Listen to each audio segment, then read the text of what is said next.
si ce que le Christ n'a pas dit n'a pas été dit par le Christ, comment on peut en parler? Bon. Jusqu'à date, les évangiles apocryphes ou ceux qui ont été publiés ont tenté de divulguer ce que le Christ avait dit. Et c'était assez facile de comprendre que cela se peut, étant donné que le Christ l'a dit. Donc, il fallait simplement que quelqu'un écoute, et la personne qui écoute va donc commencer à en parler. Alors, c'est donc facile de parler de ce que le Christ a dit. Maintenant, comment pouvons-nous arriver à oser vouloir parler de ce que le Christ n'a pas dit? C'est le fondement de la question. C'est extrêmement simple à expliquer. Maintenant, une chose est certaine, c'est que plus une personne va avoir de mémoire, c'est-à-dire que plus une personne va se fier à ce qui a déjà été dit par d'autres, plus une personne va se fier à ce qui a été écrit par d'autres, que ce soit la Bible, que ce soit d'autres livres, plus la personne peut avoir de la difficulté à supporter à un moment donné les choses qui n'ont pas été dites par le Christ. Ce que le Christ n'a pas dit, de la façon dont moi je vais aborder la conférence ce soir, ça... Évidemment, on pourrait parler de tout ce que le Christ n'a pas dit. Alors, le Christ n'a pas parlé des navettes spatiales, le Christ n'a pas parlé des Sputnik. Mais moi, je veux parler de ce que le Christ a pensé et de ce qu'il n'a pas dit. Donc, cela demande évidemment... Enfin, ça amène à poser plusieurs questions. Comment un être humain peut-il prétendre vouloir parler de ce que le Christ a pensé et qu'il n'a pas dit? Est-ce que le Christ avait la possibilité d'avoir accès à un savoir qui pourrait maintenant être disponible pour certains humains ou pour l'humanité? C'est une question qui se répond par l'affirmative. Est-ce que le Nazaréen ou le Christ, dans certains langages, le Christ, évidemment, fait référence à l'énergie christique, ce que moi j'appelle l'intelligence instantanée ou l'énergie supramentale, et ce que la théologie appelle de temps en temps l'esprit, ou l'esprit saint, l'esprit pur. Maintenant, ce qu'il faut comprendre, c'est que le Nazaréen, donc le Christ, a vécu une vie sur laquelle on a élaboré un peu la semaine dernière au niveau de ses enseignements. Le Nazaréen a rencontré l'un de ses frères espritiques, c'est-à-dire Jean le Baptiste, dans un fleuve qui est relativement bien connu aujourd'hui. Ils se sont engueulés, ils se sont battus. Le Nazaréen, évidemment, a réussi à faire comprendre à l'orgueilleux Jean que le rôle de Christ n'était pas laissé à Jean, mais était laissé à Yeshua, à Jésus. Jean le Baptiste le savait déjà d'ailleurs, il avait essayé quand même de former il avait essayé de passer par-dessus, même si son ego restait manipulé par l'intelligence supramentale, donc par l'esprit, ce qui l'obligeait à ajuster sa parole par le biais d'un ajusteur de pensée, ce qui faisait que lorsque Jean allait brailler dans le désert ou allait donner, disons, des bêtises à tout le monde, dans ces bêtises, il ne pouvait faire autrement que d'être ajusté par un ajusteur de pensée, un ajusteur melchisédien, un ajusteur de pensée, qui l'obligeait à dire de l'intelligence malgré le grand vomissage d'orgueil à travers ce qu'il avait à dire.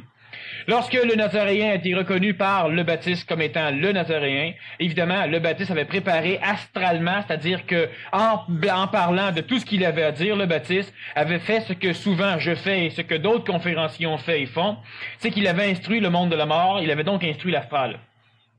Qu'est-ce qui peut s'opposer le plus à l'apparition d'une intelligence sur la planète? C'est évidemment la mémoire de cette intelligence. Il y a l'intelligence pure qui ne peut pas être mémorisable, donc qui ne peut pas s'apprendre. Une intelligence qui ne permet pas à l'humain de réfléchir, parce que la réflexion ou la pensée est c'est le fait de vaguer, de fouiller dans des mémoires pour arriver à avoir un résultat apparemment logique, la pensée. L'intelligence instantanée ne permet à l'homme qui est en contact avec l'esprit, donc avec l'intelligence, que de savoir ce qu'il doit savoir lorsque c'est nécessaire qu'il le sache. Autrement, il ne sait rien, il ne pense pas, il n'a pas d'émotion, il n'a pas rien d'autre que son existentialité, c'est-à-dire le fait qu'il est là. Il est. Maintenant, le pire ennemi de l'instantanéité est évidemment la mémoire. La mémoire, dans le monde de notre planète, dans le monde évolutionnaire de nos humanités, on a le monde le monde matériel, le monde de la Terre, qui va être révélé par l'énergie intraatomique, l'énergie vitale, qui va pouvoir, à un moment donné, supporter une énergie un peu plus haute, qui va porter le nom théologique d'âme, qui peut s'appeler, disons, cartésianement parlant, la psychologie. C'est dans ce monde que va s'identifier l'ego, et c'est dans ce monde que va être accumulée les mémoires expérientielles, l'expérience de l'homme. Et c'est cette expérience et cet ego qui va lutter contre l'instantanéité, la refusant, Parce que l'instantanéité n'étant pas mémorielle, étant donné que l'ego naît de la mémoire, il ne peut reconnaître l'instantanéité que si cette instantanéité a été tuée, mémorisée, pour après ça être amené au niveau de la parole, mais dans cet état de choses, il reste coloré par toute l'expérience mémorielle de l'homme, ce qui fait qu'on a beaucoup d'humains qui un jour ont eu une illumination, un contact avec l'intelligence instantanée, et ils n'ont pas su supporter le contact, c'est-à-dire qu'ils ont tellement été émotivement contents d'avoir ce contact qu'ils ont tué le contact pour le faire leur. Et étant donné que le contact était maintenant eux-mêmes, ce n'était plus un contact pur, c'était un contact mémorisé. Autour de ce monde planétaire dans lequel va germer l'humain à un moment donné, il y a le ciel. Le ciel a été créé théologiquement par Dieu en même temps que la Terre, et effectivement, le ciel fait partie de l'évolution, de l'expérience évolutive de notre planète. Cela veut dire que dans ce ciel vont se retrouver les âmes une fois le corps physique désagrégé, mort. Dans ce ciel, il y a la mémoire de tout ce qui va être dit, et par l'aberrance astrale, ce ciel peut porter le nom d'astral, l'expérience et la mémoire planétaire, dans lequel vont naître les désirs et l'identification. Et dans ce ciel, on va retrouver tout ce qui va être amené par l'intelligence, comme tout ce qui va être réfléchi de l'intelligence par la matière, ce que j'appelle le monde astral. Tout ce qui est réfléchi a donc perdu en temps sa vitesse, il devient donc mémoriel. Cela veut dire que lorsque le Nazaréen mort arrive sur la planète, lorsqu'à un moment donné l'esprit christique dépossède l'ego de Jéhosua, le refoule pour prendre possession de son corps de façon à devenir un humain espritisé, ce qu'on connaît sous le nom du Nazaréen ou du Christ, lorsque cela se passe, évidemment le Nazaréen amène du neuf sur la planète. Qu'est-ce qui va lutter contre l'intelligence instantanée, contre le neuf? Ben évidemment, c'est la mémoire morte, c'est-à-dire la tradition. Et si on connaît un peu l'histoire du Nazaréen, ben on peut se rendre compte qu'effectivement, tout au long de sa vie, il a eu à lutter contre les pharisiens, les sadducéens, contre les écrits. Mais le Nazaréen était évidemment intelligent, donc suffisamment ajusté pour se servir des traditions à son avantage. Comme ça, la mémoire elle pourrait jouer des mauvais tours, elle pourrait finalement empêcher l'esprit de s'ouvrir à l'instant, au savoir instantané. C'est que l'esprit peut descendre sur la terre jusqu'à un certain point et par la suite, il ne peut pas pénétrer plus loin. En réalité, il pénètre, mais il n'est plus de l'esprit, il devient de la mort. L'humain a accès à cet archétype, l'humain a accès à cette information qui n'est plus réelle, qui a été réelle, et il peut l'écrire, comme le bonhomme à un moment donné qui a écrit la Cosmogonie d'Urantia, comme ceux qui ont écrit les livres de Bélé, comme ceux qui ont écrit évidemment les livres sacrés comme le Coran, le Talmud, la Bhagavad Gita, la Bible et d'autres. Ce qui va arriver, c'est que si l'esprit rebondit, c'est donc du ressort de l'homme d'arriver à grimper son corps, d'arriver à accumuler suffisamment d'énergie terrestre, d'énergie donc planétaire, des énergies qui évidemment proviennent de l'extraterrestrialité. Étymologiquement, théologiquement, on va parler de Dieu, mais si on veut parler d'un phénomène moins émotivement coloré, on va parler d'intelligence. C'est peut-être plus logique et plus précis. L'intelligence qui pénètre, disons l'intelligence pure, ne peut pas pénétrer le monde de la mort, sauf si un canal bâti par l'homme, un canal créé par l'énergie vitale, peut partir d'un corps humain vivant, traverser le monde de la mort et aller s'ouvrir au-delà du monde de la mort dans les cieux. Et là, l'esprit, donc l'énergie supramentale, pourra traverser et venir animer la conscience terrestre d'un homme qui maintenant va vivre d'une bilocation, un être humain qui, comme le Nazaréen, vivait autant dans les cieux que dans le monde de la terre, donc autant dans les cieux que dans le ciel. Ce qui n'est pas l'apanage de l'humanité, mais qui va le devenir de toute façon. Ce qu'il faut comprendre, c'est que lorsque l'esprit descend dans l'être humain, l'ego de l'homme, qui est donc l'agglomérat mémoriel suprême dans lequel naît l'identification, lorsque l'homme dit « je suis », c'est parce qu'il a suffisamment accumulé de mémoire pour se retrouver chez lui. Et l'expérience, les mémoires volatiles, l'expérience qui va remplir l'âme, sont l'expérience qui va pouvoir servir à l'homme dans son cheminement évolutif pour arriver à créer un plan énergétique qui va lui permettre d'écraser l'ego. Écrasant l'ego, ce que j'appelle l'anégoïsation, écrasant l'ego finit par perdre en vibration, elle devient de l'énergie vitale, plus basse que l'énergie de l'âme, étant de l'énergie vitale qui maintenant emplit le corps de l'homme. Le premier processus de l'anégoïsation va être évidemment le rajeunissement du corps biologique de celui qui sera porteur de l'anégoïsation. Le deuxième processus va être celui de la restauration de la santé dans le même corps. Troisième processus va être celui de la guérison à l'extérieur parce qu'il n'aura pas le choix. L'ego ainsi que l'âme devenant de l'énergie vitale, il y en a trop chez l'homme et ça rayonne. Rayonnant, évidemment, l'être humain qui vit cela va altérer la conscience psychologique de ceux qui vont le suivre. C'est ce que le Nazaréen a fait, ça va de soi. Et veut pas, il sera capable de restructurer certaines molécules biologiques. Donc, il guérira, qu'ils le veulent ou qu'ils ne le veulent pas. Maintenant, la quatrième forme d'expression, c'est que le surplus de l'ego, lorsqu'il parfait son involution, son anégoïsation, va être la germination du canal d'énergie vitale. L'ego devient de l'énergie vitale, qui pourra transcender le monde de la mort, arriver dans les cieux, et là, l'esprit traverse. Le Nazaréen, à l'âge de 12 ans, est un enfant comme tout le monde qui a une génétique biologique hautement plus avancée parce qu'il a été conçu par une mère qui avait une lignée génétique superbe et par l'esprit, c'est-à-dire par de l'énergie vitale qui n'était pas colorée par aucun homme. Donc, le Nazaréen a eu une conception biologique, on va appeler miraculeuse, lorsqu'on ne comprend pas, disons, les principes même des choses, mais c'est une fécondation qui arrive dans plus qu'un cas. C'est arrivé assez souvent. Même chez des personnes qui n'étaient pas vierges. Souvent, on pense que c'est le mari qui, mais ce n'est pas nécessairement le mari qui. Bon. Maintenant, ce qu'il faut aussi, juste pour poursuivre l'idée, c'est que lorsque l'ego du Nazaréen était écrasé, elle n'est pas devenue de l'énergie, un canal pour aller chercher l'énergie supramentale. Le corps biologique du Nazaréen, donc de l'enfant, était suffisamment énergisé pour pouvoir faire cette chose, mais il devait absolument écraser l'ego de l'enfant Jésus à l'intérieur pour que celui-ci ne vienne pas têter l'énergie vitale de la structure même du corps du Christ. Maintenant, ce qu'il faut comprendre, c'est que notre Nazaréen, à cette époque, commence à se promener. Vers l'âge de 12 ans, il découvre qu'effectivement, il y a un canal qui est en construction.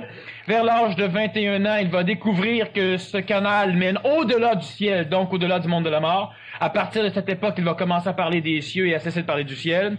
Et vers 30, 31, 32 ans, il va parvenir à fusionner totalement la partie terrestrifiée de la partie spiritisée, le double éthérique, qui est dans le monde, donc dans les cieux.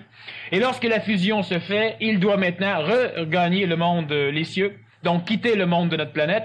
Et pour ce faire, il doit se débarrasser du petit ego qui reste.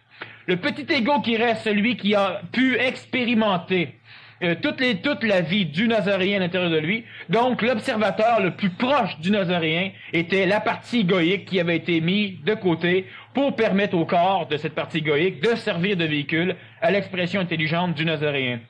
Les apôtres étaient des réceptacles de certains faisceaux de l'esprit, et il y avait 12 apôtres principaux. Il y avait en réalité 13 apôtres, mais il y en a un de ces apôtres qui n'était pas reconnu comme étant un apôtre, et ça a été Lazare.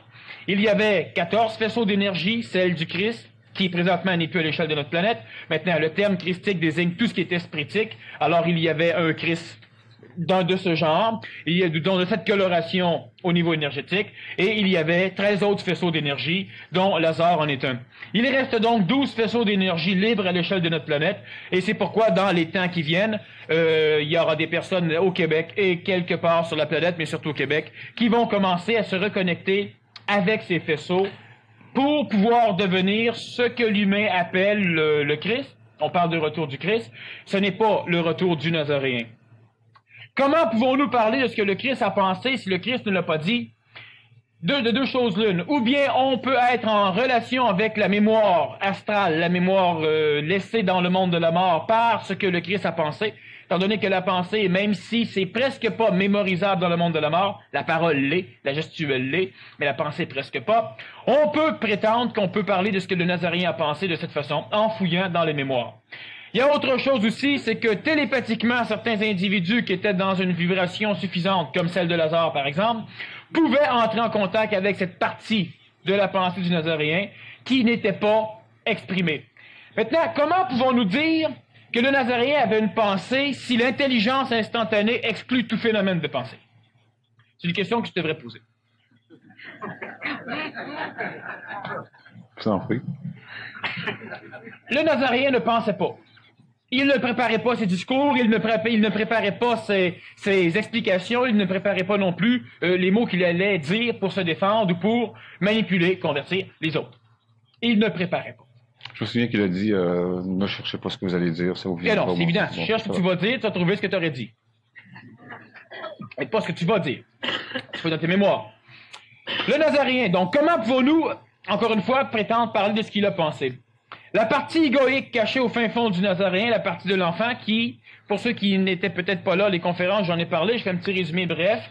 Lorsque le corps physique est conçu dans le ventre de la mère, il attire à lui des processus du monde de la mort qui vont être des processus de création d'un âme, processus réincarnationnels, disons fusionnels normalement, pluralitaires. Mais disons, on laisse passer ce phénomène.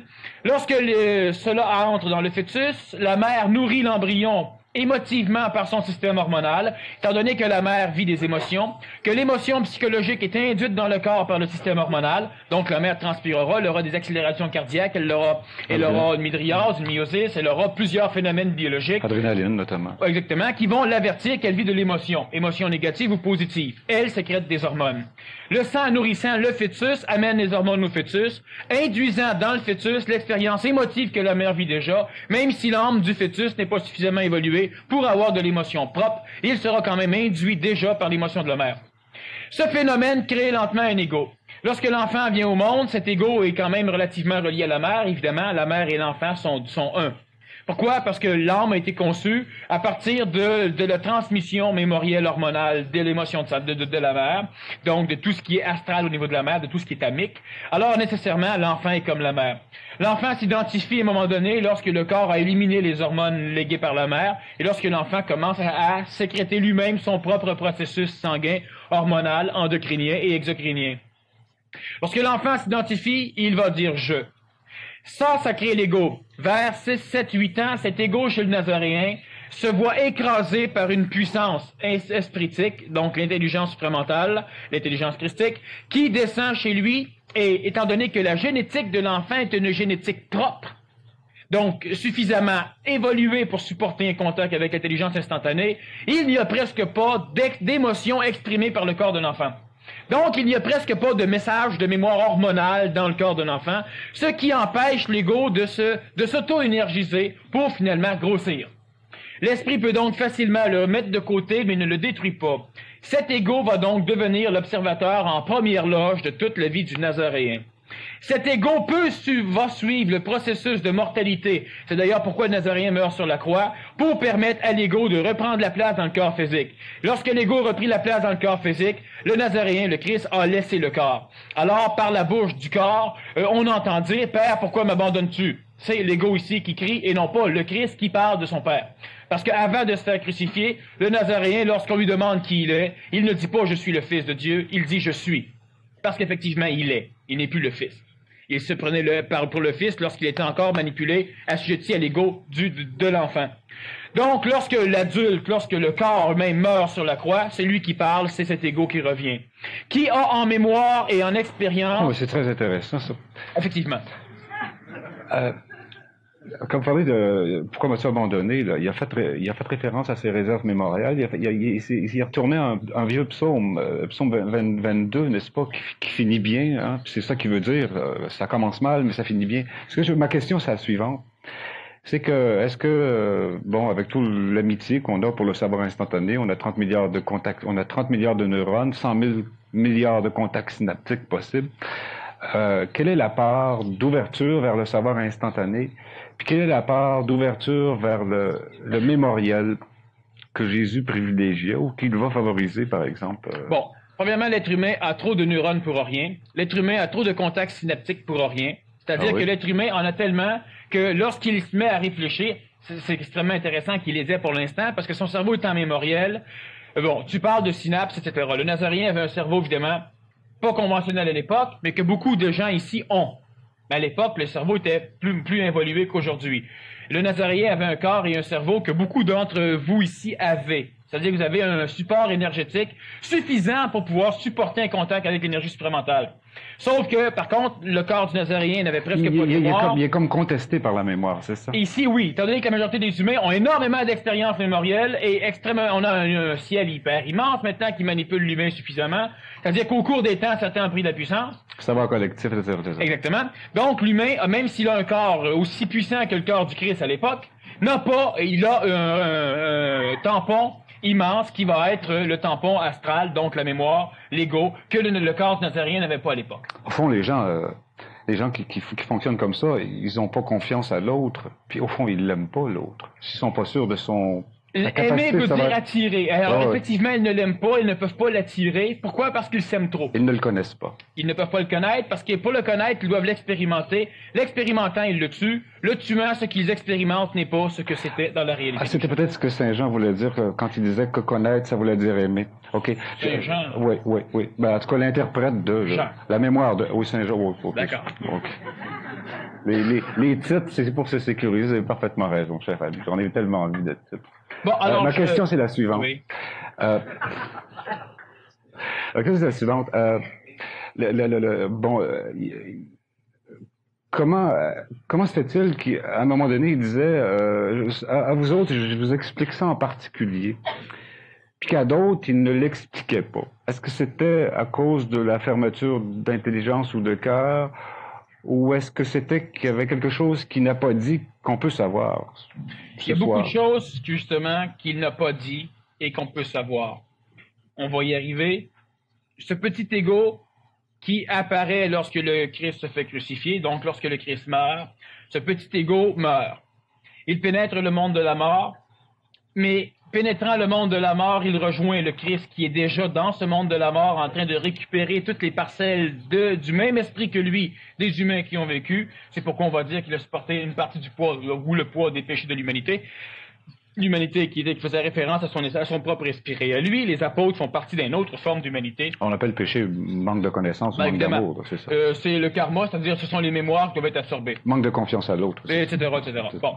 Maintenant, ce qu'il faut comprendre, c'est que cet ego placé dans le monde de la mort va être repoussé du monde de la mort, placé dans le plan morontiel, c'est-à-dire dans un monde qui est le monde de la vie sans corps physique, un monde qui est connu de plus en plus par les humains d'aujourd'hui. D'ailleurs, lors du congrès d'études sur la vie après la mort, on va parler énormément de ce plan morontiel, l'endroit où l'être humain passe après la mort du corps physique, mais avant de pénétrer le monde de la mort, le ciel, là où il sera dilapidé, digéré, comme le dit l'Église, là où il rejoindra à jamais ceux qu'il a connus.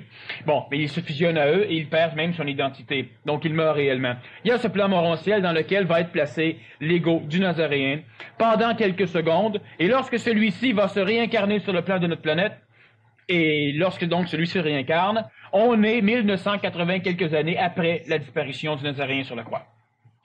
Le temps dans le plan morontiel n'est pas le temps dans le monde de la mort, ce qui fait que, ou encore n'est pas le temps dans le monde de la matière, ce qui fait que c'est une transition très, très bénigne, qui fait qu'à un moment donné, un corps physique génétiquement supportable, suffisamment puissant pour supporter l'ego du Nazaréen, l'ego du Christ, c'est-à-dire l'ego de l'enfant nazaréen, non pas l'ego de Jésus le Christ tel qu'on l'a connu par la suite. Donc, un corps physique aujourd'hui suffisamment capable de supporter la partie cachée dans le Nazaréen va naître.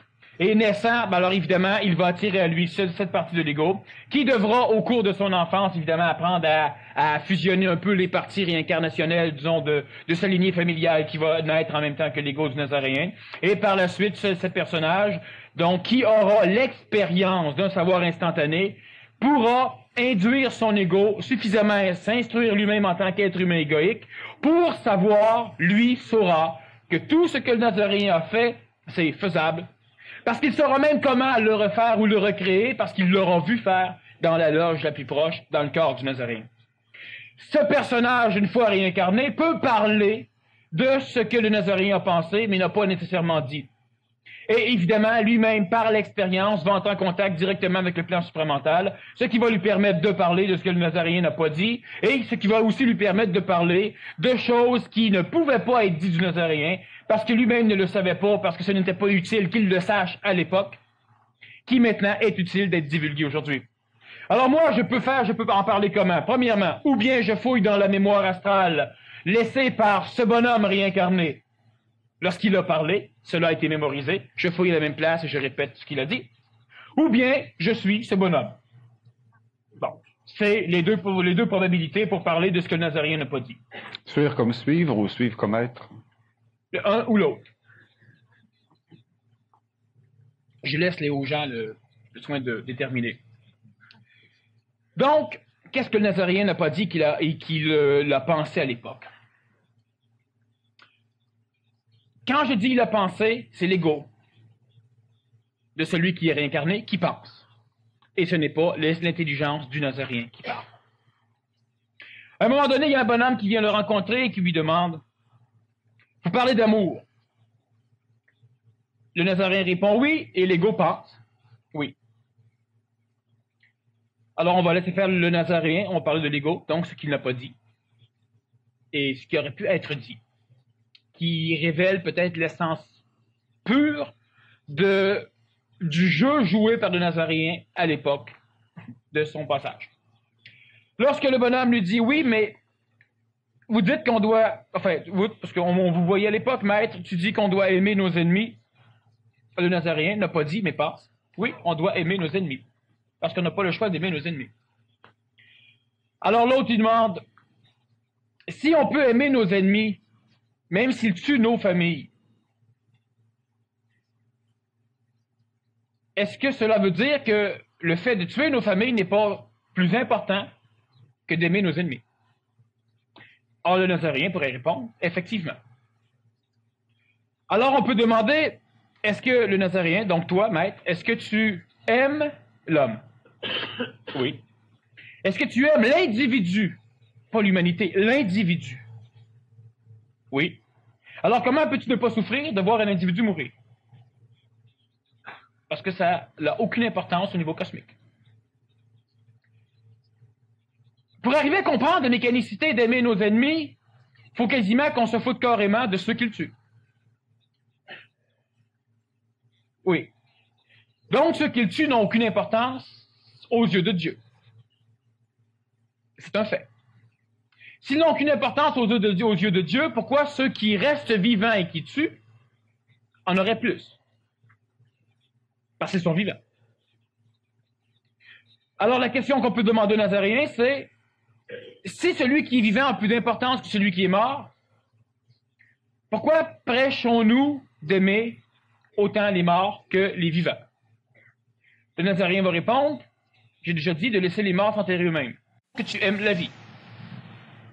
La vie, ce n'est pas juste l'expression animée d'un corps.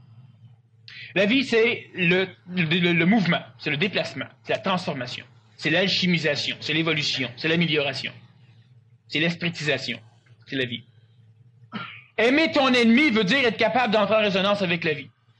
Aimer quelqu'un qui reste avec toi, c'est d'être capable d'entrer en résonance avec la vie. Entrer en résonance avec la vie veut dire entrer en résonance avec l'instantanéité. Ce n'est pas du domaine de la mort. La personne, tu ne peux pas aimer quelqu'un qui n'est pas là. Et si on demande au Nazaréen comment lui arrivait à aimer tout le monde, ben c'était bien simple, il n'aimait pas tout le monde, à la fois. Mais n'haïssant pas non plus, à la fois. Il était dans un terrain neutre, qui est de l'amour intelligent, un amour qui n'a pas besoin d'être exprimé, parce que de toute façon, il est là. Mais le Nazaréen pouvait, et ça n'a pas été dit, parce que l'humain de l'époque ne pouvait pas saisir ces principes. Tu ne peux aimer que ce qui est présent à ta perception sensorielle ou à ta perception de conscience. C'est-à-dire que tu peux aimer le bocal ici, mais tu ne peux pas aimer le verre que tu as vu hier ou le verre qui présentement existe sur une table quelque part dans un hôtel. Pourquoi? Parce que tu ne le perçois pas. Mais on sait que tout est présent depuis Einstein, qu'à la vitesse X de lumière, le temps se contracte, qu'à la vitesse infinie, le temps ralentit, que tout, que notre notion du temps, l'absence, c'est très relatif, ça, oui. l'absence. Moi, ce que je dis, c'est qu'au niveau de ta perception de conscience, tu ne peux pas faire autrement consciemment que d'aimer que ce que tu perçois consciemment. Peut-être qu'il faudrait développer les sens internes. Les sens internes, ils sont là, ils sont prêts à bondir. La seule chose qu'il y a, c'est que tant que l'humain ne voudra pas les écouter, ces sens ne servent pas. Garde tes yeux fermés pendant 15 ans, tu risques d'être aveugle quand tu vas ouvrir les yeux. Bon, alors les sens qui ne servent pas sont là, prêts à bondir, ils restent chez l'homme, énergisés par l'intelligence supramentale ou par l'esprit. Tu risques d'être aveugle ou de douter de ce que tu vois. Ben, c'est le même phénomène. Le cerveau sera aveugle, même si tes yeux voient. Bien. D'accord? Bon. Et si ce n'est pas le cerveau qui va être aveugle, ça va être l'âme qui va être aveugle. Il va refuser le contact avec le cerveau, qui lui a le contact avec les yeux, qui lui a le contact photonique avec les choses. Vous voulez dire qu'il y en a un qui est le couloir de l'autre? C'est un paquet de cheminements qui mène jusqu'à une conscience énergétique, l'âme, mentale ou supramentale. Et quand on parle de conscience supramentale, on parle d'une conscience qui s'est reposée sur le mental, écrasant l'âme, donc l'ego. Mais en fait, vous êtes en train de dire que faut pas tellement chercher à savoir ce qu'on sait pas. Non, mais faut je vais s'attendre. juste te demander d'ajuster ta parole un peu. L'être humain a un ajusteur de pensée. Tu as un ajusteur de pensée. Le seul problème qu'il y a, c'est que tu as aussi un ajusteur psychologique. Les mémoires. Non. Tu as l'intellect qui est l'ajusteur psychologique qui, lui, va ajuster ta perception supramentale ou mentale pour fitter avec tes mémoires, pour ne pas trop altérer l'ego ou pour ne pas trop jouer dans la tradition mémorielle de ton âme. Tu as aussi un ajusteur de pensée qui t'oblige, comme d'ailleurs Jean le Baptiste en avait un, comme plusieurs personnes en ont, comme les apôtres en ont eu à un moment donné, lorsque le Nazaréen leur a dit « Allez, allez, allez, vous parlerez, vous saurez quoi dire en temps et lieu, faites-vous-en pas. » Bon, quand vous chicanez, vous allez vous engueuler, mais quand ça va être le temps de parler d'intelligence, vous allez être plugué. Faites-vous-en pas. Bon. Toi, tu parles, tu poses une question. Est-ce qu'on pourrait dire que ce n'est pas tellement... Alors, je vais juste te corriger un petit peu pour que tu goûtes. C'est intéressant. Je vais juste t'avertir. Oui, je fais confiance à notre savoir instantané. Oui. Maintenant, il faut connaître l'ajusteur de pensée qui va te forcer à laisser s'exprimer l'intelligence plutôt que de laisser s'exprimer une coloration d'intelligence et de mémoire. Ce qu'on appelle la norme, là. Ça va être la norme. C'est ça. L'ajusteur de pensée va te forcer à laisser faire la norme, à piler à pieds joints sur la norme, pour être ce que tu devrais être. Alors, tu vas poser des questions. Là, j'ai coupé ta question, évidemment. Il y a des chances que tu ne t'en rappelles plus. Est-ce que tu t'en rappelles? Oui. Bon, preuve que tu es mémoriel. Repose-la. Au fond, puisque ce qu'on sait nous est comme donné ou comme le fait d'un... Ajustons. Nous est comme donné. Est-ce que c'est donné ou comme donné? C'est un anthropomorphisme. Nous est comme, c'est parce que je connais pas en mécanique. C'est des vieux mots. Je m'en fous. Selon toi, est-ce que ça nous est donné ou comme donné? Mettons que c'est un bien... Mettons. Vous voyez, j'ai des mots comme... On employait le mot grave. Oui, mais ça de t'excuser, c'est parfait. Continuons. Pose ta question. Mettons qu'il n'y a pas de condition. Pose-la ta question directement. Bon, c'est gratuit. Personne t'écoute. Vas-y. Bon. Si c'est quelque chose qui vient, on ne sait trop quand, comment, pourquoi, quelle raison, qui se présente sans condition. Attention, tu formules une question à partir d'une structuration mémorielle. La question est intelligente. La manière dont elle est prononcée, elle est mémorielle. Arrive directement au but, pose la question. Si on ne sait pas quand ça va arriver, ça veut dire que c'est pas tellement important de savoir ce qui a été dit. C'est pas tellement important. C'est pas important ou si c'est important? Mettons que c'est relativement important puisque ça va se présenter au moment qu'il faut. Relativement veut dire quoi? On s'en va dans un restaurant tous les deux et puis on décide... Est-ce qu'il peut faire relativement beau? Est-ce qu'il peut faire pas tellement mauvais? Absolument. Oui, effectivement. Sauf que c'est tout à fait faux. Mais on peut le dire. On peut le supporter. Ouais. L'intelligence instantanée peut possiblement nous amener à... Quand tu dis ça, tu vibres quoi? Peut nous amener à... Mettons que c'est une solution pour rendre le rapport agréable. Mettons, parle. Cesse de t'excuser de parler. C'est important que tout le monde vous conscientiser ce que l'on fait, parce que l'humain est constamment manipulé par les forces d'évolution, par les forces atomiques, de différentes formes de révélation, d'expression, et par sa mémoire, où il passe son temps à tempérer tout ce que l'intelligence veut lui amener. Ouais, ben moi, ce que vous appelez ça à table, ça, j'ai réglé ça, cette question-là. Je croirais plutôt que... Non, je mets des mots pour les gens. Oui, c'est ça. Pose ta question. Moi, la résistance vient de la mémoire. C'est vrai que j'hésite à faire confiance au savoir instantané. Parce que je dis, mettons, je devrais dire mon oui, oui, puis mon non et non. C'est ce que je veux que tu fasses, l'ajusteur va te forcer à le faire. Vas-y. Mais il n'est pas exclu que ces hésitations soient comme provoquées par le hasard pour qu'elles soient mieux exprimées dans une relation. On s'en fout. Vas-y, pose ta question. Bon. Mais tu sais, il fallait le dire. Hein. Il fallait en arriver là. Alors, est-ce qu'il est vraiment utile de chercher dans ses mémoires... Fallait le dire, faut en arriver là. Pourquoi tu dis ça? Pour la simple raison que tu viens de te rendre compte, peut-être même inconsciemment, mais l'ajusteur te force à parler, c'est pourquoi la parole est d'or, le silence est d'argent. Ouais. Tu viens de dire cela, oui, mais il fallait quand même le dire.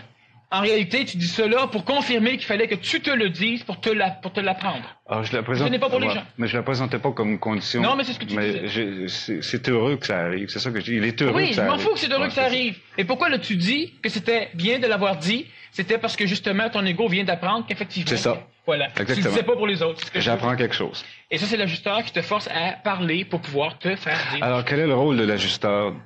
Non, pose la question de tout à l'heure. Bon. Alors, si le savoir instantané, c'est quelque chose qui n'est pas dans la mémoire, on n'a pas à chercher ce que le savoir instantané va nous apporter. On a à savoir que le savoir instantané existe. Point. C'est la seule chose que l'être humain devrait connaître. Alors, comment on fait pour s'ajuster à ce savoir instantané-là? Comment on fait pour vivre avec sans forcer la volonté ou la liberté de l'autre? Bon, comment on fait? Tu veux une question du Nazaréen ou une question de moi? À votre choix. Une réponse. Non, de vous. Ce qui m'intéresse, c'est vous. De vous. Vous, c'est pluriel, donc des deux. Parfait. C'est très bien. C'est très, très bien. C'est ce qu'on appelle une réponse... instantanée. Oui, instantanée, mais qui est une heureuse combinaison de la logique et du savoir instantané. C'est parfait. Oui. Et ce que tu viens de dire là est ajusté. Heureuse combinaison de la logique, le plan mental qui reçoit l'intelligence instantanée et du savoir instantané. Mais il n'y a pas d'émotion. Oui. Parce que ça m'empêche pas d'avoir des sentiments. Il y en a une émotion. Là. Ben oui, mais je parle de moi. C'est ça. D'accord? Et le sentiment est quelque chose qui est là. Le sentiment peut faire pleurer l'humain. Le sentiment peut le faire rire. L'émotion peut le faire pleurer. L'émotion, c'est la mémoire d'un sentiment qu'on essaie de recréer dans une région spatio-temporelle où il n'y a plus rien pour faire naître le sentiment. Alors tu vis une émotion. Ah, vous voulez dire que l'émotion, ça sera un ajusteur? L'émotion n'est jamais instantanée. Le sentiment est toujours instantané. L'émotion, c'est de la merde. Le sentiment, c'est de la vie. Quand tu as un sentiment pour quelque chose, c'est instantané. On te montre une affaire, puis immédiatement. On pousse une farce qui est instantanée et on rit. C'est un sentiment. C'est de l'intelligence qui est en résonance vibratoire avec l'événement. Lorsqu'on émotive, ou lorsqu'on va émotiver les choses, c'est lorsque l'on va prendre le sentiment, on va refuser de le vivre, on le mémorise avant. Une fois qu'on l'a mémorisé, là, après ça, on se plaît de l'avoir entendu. Là, on vient de vivre une émotion.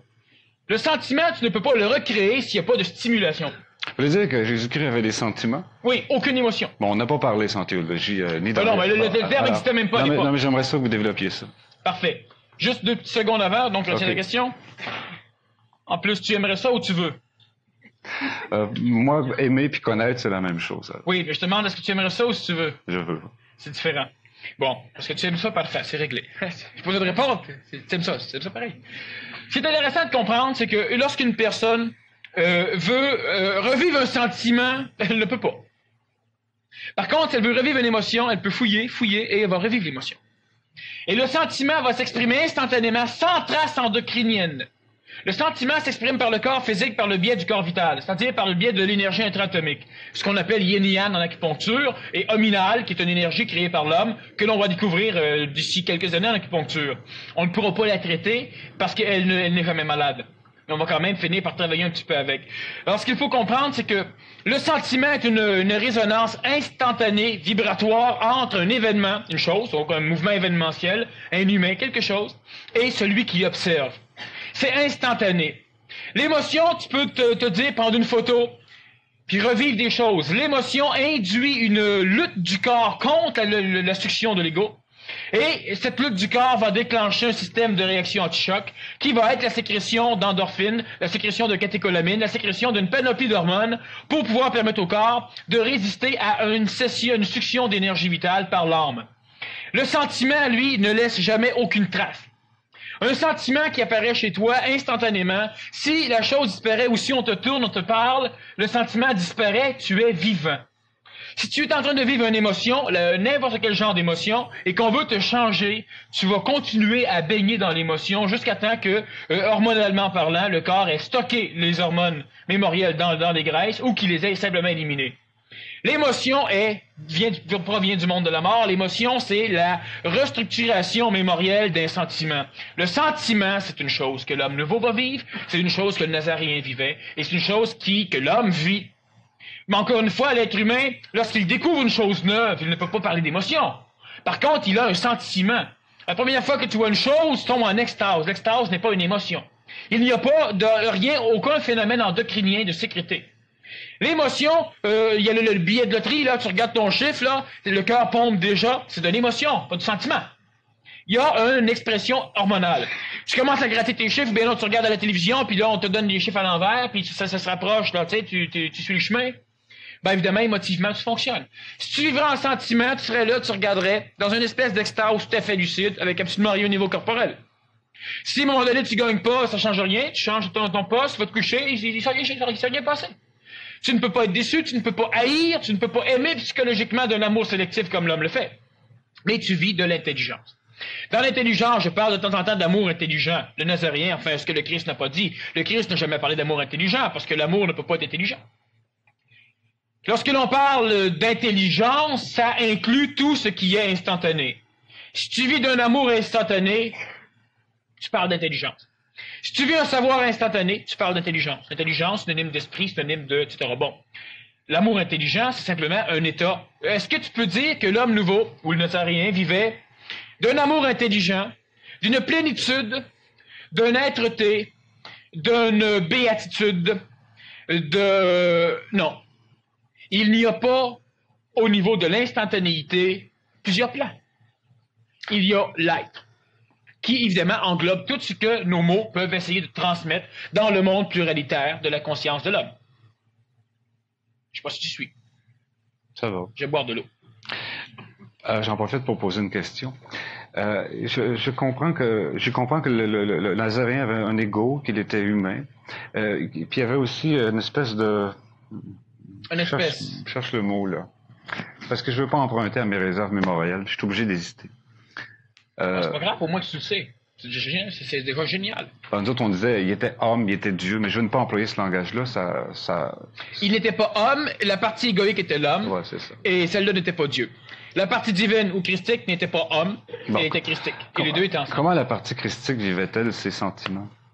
La partie christique vivait ses sentiments simplement en les exprimant comme l'humain va l'exprimer de plus en plus et comme l'humain l'exprime déjà.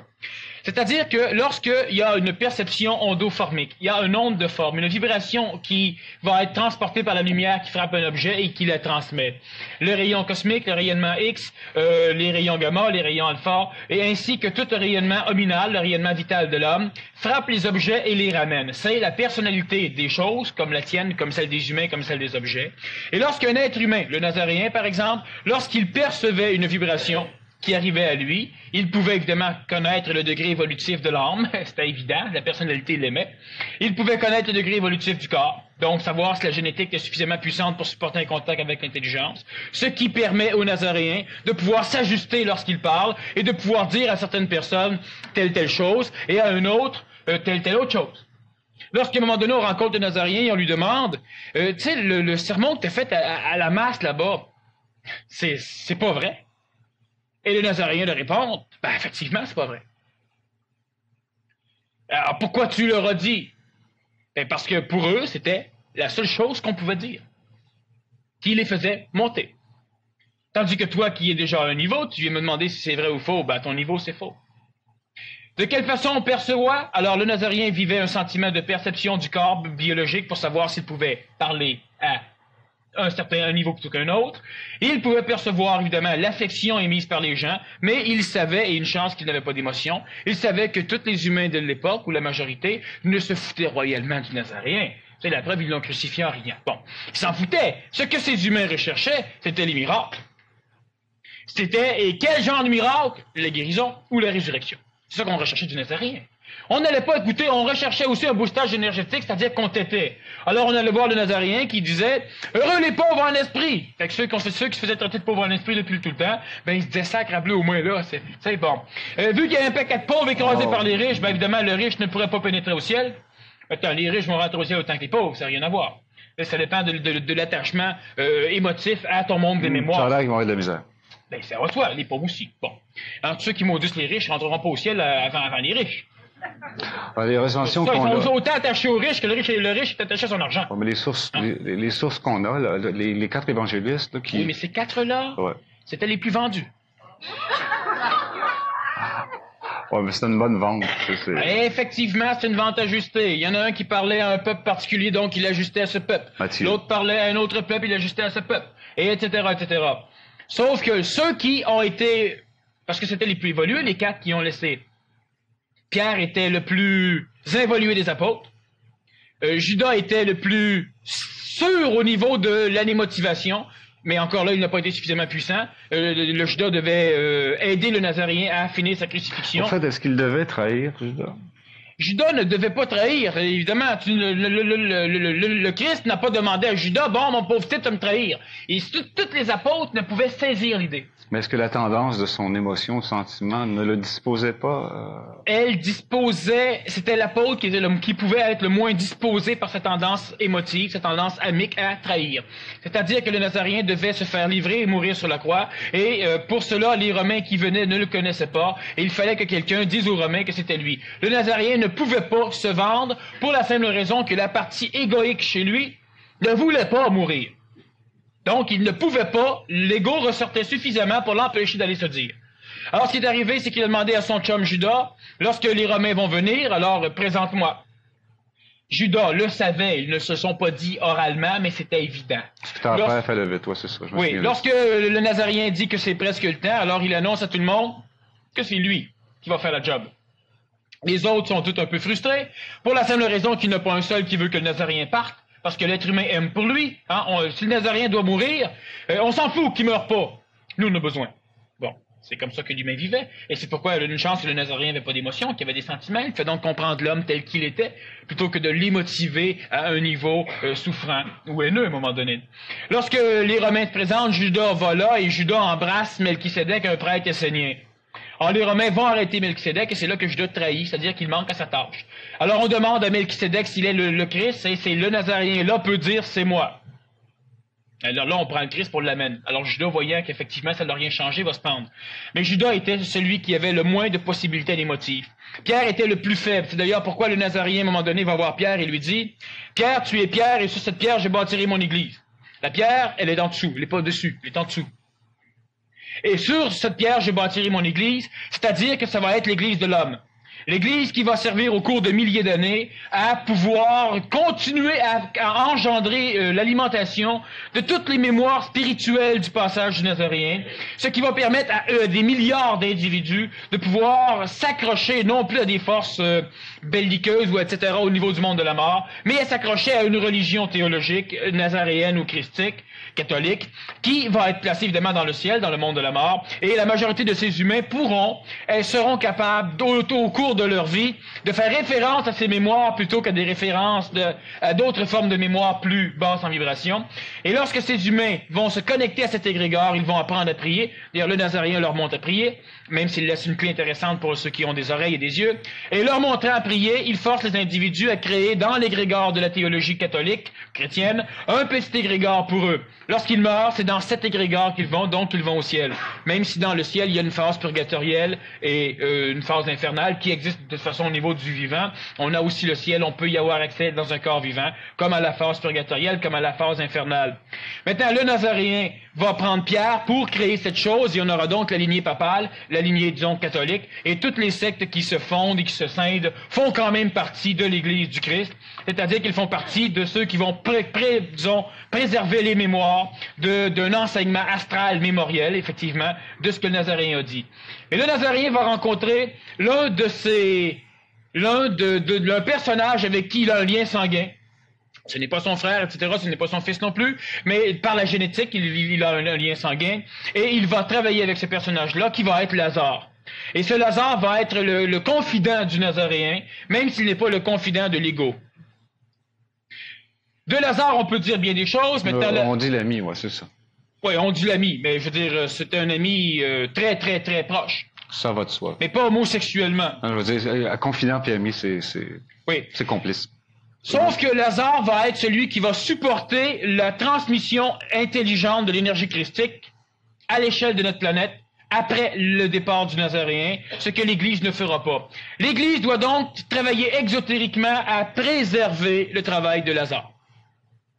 Lazare qui va être le comte de Saint-Germain, qui va être Léonard de Vinci, qui va être Thomas Paine, qui va être un personnage qui présentement est sur la planète, et qui a été avant ça Hiram Abeth, et qui a été un paquet d'autres personnages. Ça veut dire que l'Église prétend qu'elle est la transmission nommément désignée par le Christ pour être la tradition.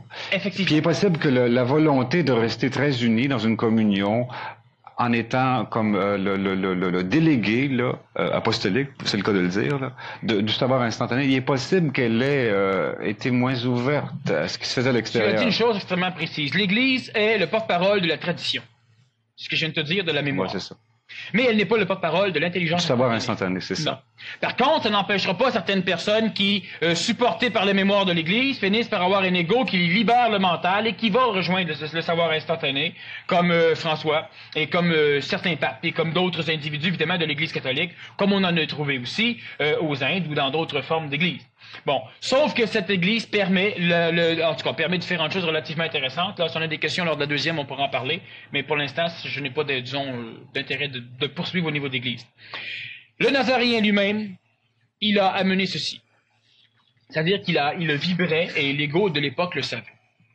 Premièrement, l'Église catholique va être construite de façon à servir de parapluie à l'homme, pour empêcher l'homme de recevoir, d'avoir un contact avec l'intelligence supramentale trop rapidement, même parce que son corps peut ne pas être prêt. Ça donc, pouvait remettre en question des autorités. D'ailleurs, la plupart des saints ont remis l'Église en... Il n'avait pas le choix. Maintenant, ce qui arrive, c'est que le contact, donc, l'Église sert de phénomène initiatique lunaire. L'Église sert à ombrager l'évolution des humains. L'Église sert à, on pourrait dire dans un terme émotif, à ralentir l'évolution supramentale de l'homme. Finalement, de la provoquer. Exactement. L'Église sert à la ralentir, c'est-à-dire que l'Église sert à faire en sorte qu'un homme se connecte pas et ne meurt pas. Un autre se plug et vient fou. Un autre se plug et pète. Un autre se plug et capote aussi.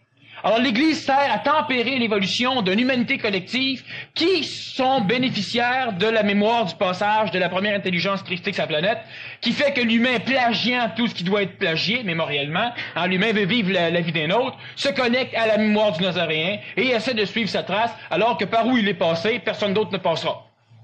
Par contre, d'autres humains feront un autre passage. Il y aura 14 passages. Bon, il y en a un qui est utilisé puis qui est présentement bouché. Il va se déboucher par en haut à un moment donné, mais là, l'homme ne traversera pas par là. Bon. Alors donc, cette Église sert à cela. Elle sert à tempérer, à camoufler, à dire aux gens, ouais, pas trop vite. Bon. Ce qui force l'humain à réfléchir et ce qui temporise dans le temps planétaire l'évolution biologico-génétique de l'homme, permettant à l'homme, à un moment donné, d'engendrer une race, nord-planétaire entre autres, et on en a beaucoup au Québec. D'ailleurs, c'est la majorité de ces hommes, de cette race va naître au Québec, qui, à un moment donné, pourront transcender le phénomène de l'Église, parce que l'Église, c'est une religion. Religion, ça veut dire relier. L'Église est une technique pour relier. Sauf que cette technique, tu l'abandonnes quand tu es relié. Je dirais plus que ce que vous avez dit. Vous dites que pour le nord du Québec, là, si c'est vrai votre histoire de savoir instantané, puis si tout le monde y a accès, c'est tout le monde, finalement, qui est cette race-là. Oui, mais pas en même temps. C'est la nuance. Alors, ce qu'il faut comprendre, c'est que cette Église, elle bouge les choses. Lorsque l'énergie traverse, lorsqu'elle frappe certains humains, l'humain grossit. Lorsque l'humain grossit, l'humain traverse le phénomène de l'Église. Et toutes les religions ont il y a des lois qui régissent le phénomène d'une religion. Hein? Tu ne peux pas, dans le monde de la mort, partir d'une religion comme ça. C'est régi par des phénomènes qui sont les lois des égrégores. Et il y a une chose importante, c'est qu'une religion n'a pas pour fonction de libérer l'homme d'elle-même. La religion, c'est comme un maître. La religion, c'est comme un gourou. La religion, c'est comme un prêtre. Ce n'est pas là pour libérer l'homme de lui. C'est là pour assujettir l'homme à lui, tout en permettant à l'homme de faire un cheminement évolutif qui est le même que le maître, l'Église, le gourou, le prêtre. Et c'est très intelligent, mais important de comprendre le phénomène. Lorsque ton évolution peut aller à côté de celle de l'entité que tu suis, de l'Église, du gourou, du prêtre, du maître, tu dois le laisser pour le dépasser.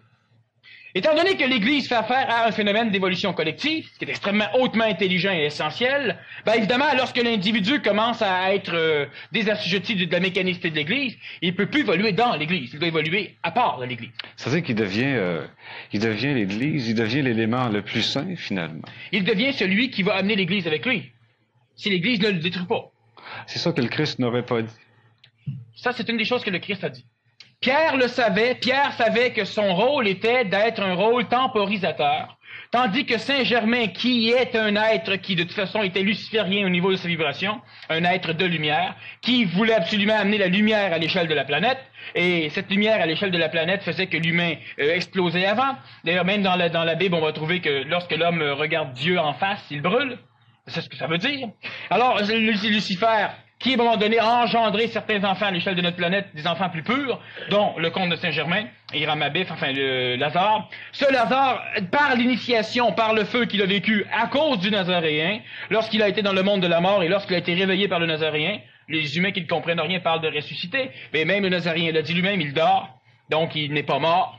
Et lorsque Lazare revient, il comprend l'affinité du bien et du mal, et Lazare va devenir le gestionnaire du bien et du mal sur la planète. Donc c'est lui qui va régir tout ce qui présentement alimente dans la phase évolutive de notre planète, autant les guerres que les béatitudes, autant les famines que l'aide qui vient pour les pays en famine, autant tout ce qui va arriver aussi.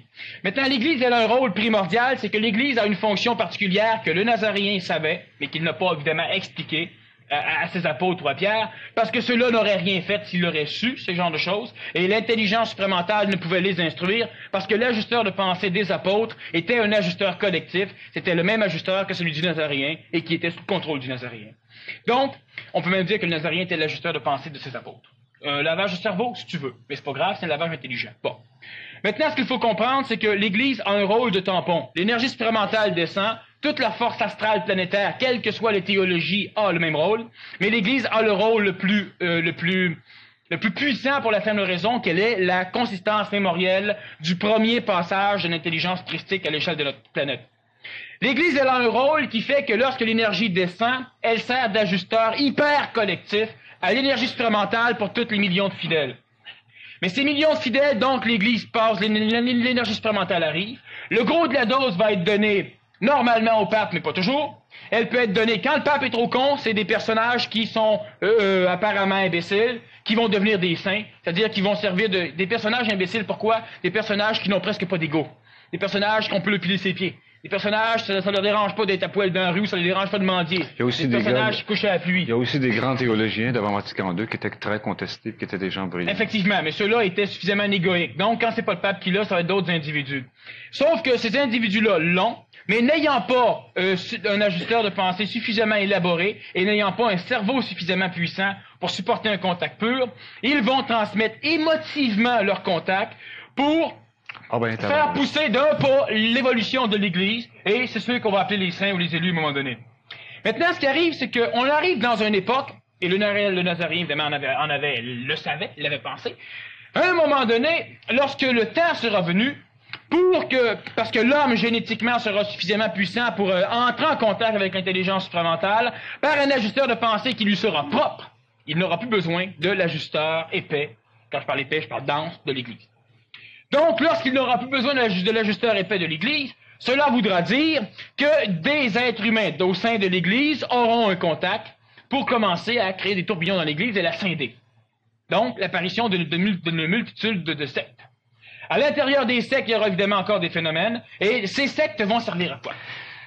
Les sectes vont servir à supporter, les sectes vont servir à ramasser tous les individus qui ne peuvent pas se passer de la religion catholique, lorsque la religion catholique ne sera plus catholique. Ça se peut-tu qu'il y ait une contradiction? Ça se peut-tu qu'il y ait une espèce de contradiction intelligente chez le Christ? Par exemple, que d'une certaine manière, il imposait à la mémoire des réserves, puis d'autre part, il appliquait l'homme au savoir instantané. Comment on joue avec ces deux? Regarde, le savoir instantané, c'est la partie que le Nazaréen faisait pénétrer chez l'humain pour que l'humain ait une connaissance, une consistance mémorielle de l'intelligence. Mais tout le reste, la mémoire qu'il venait était pour, oui, et tout le reste, le phénomène mémoriel ou astral qu'il amenait, était là pour camoufler ce savoir, parce que l'être humain était tellement orgueilleux, tellement égoïsé, que le peu de savoir qu'il avait le faisait en sorte qu'il se prenait pour un dieu, pour un roi. Donc, il devait avoir suffisamment de mémoire astrale pour le manipuler, pour le faire souffrir suffisamment, de façon à ce qu'il puisse se dire que même s'il sait que, il a rien réussi à faire encore. C'est pas l'ego qui va avoir le contact, ça va être l'homme réel. En réalité, l'ego n'aura pas le contact avec le plan spirituel, ou le plan extraterrestre, ou le plan supramental. C'est l'énergie intelligente qui aura le contact avec le plan terrestre. Donc, ce n'est pas l'homme qui détermine quand, c'est de là-haut qu'on détermine. Où est allé l'esprit du Christ après la résurrection? Est-ce que les 12 faisceaux qui restent au niveau de la planète quitteront la Terre un après l'autre, ou restent-ils sur la Terre comme celui de Lazare? Bon, les 12 faisceaux vont quitter la Terre en leur temps. Et l'esprit du Nazaréen, c'est un esprit, il faut comprendre, faut pas parler de l'endroit où est allé l'esprit du Nazaréen, il faut arriver à comprendre un peu que plusieurs formes que nous avons comme concept philosophique ne sont pas nécessairement appropriées à transmettre la réalité. Alors, si on parle d'un phénomène galactique, on peut parler d'un esprit christique. Si on parle d'un phénomène qui peut être universel, on peut parler d'un esprit qui est un peu au-delà de l'esprit christique. Si on parle d'un phénomène qui est super universel, on parle de ce qu'on appelle ésotériquement le plan divin, qui est encore une fois doublement au-delà de l'esprit christique. Le Nazaréen, ce n'a pas été que du Christ. Christ, énergie supramentale.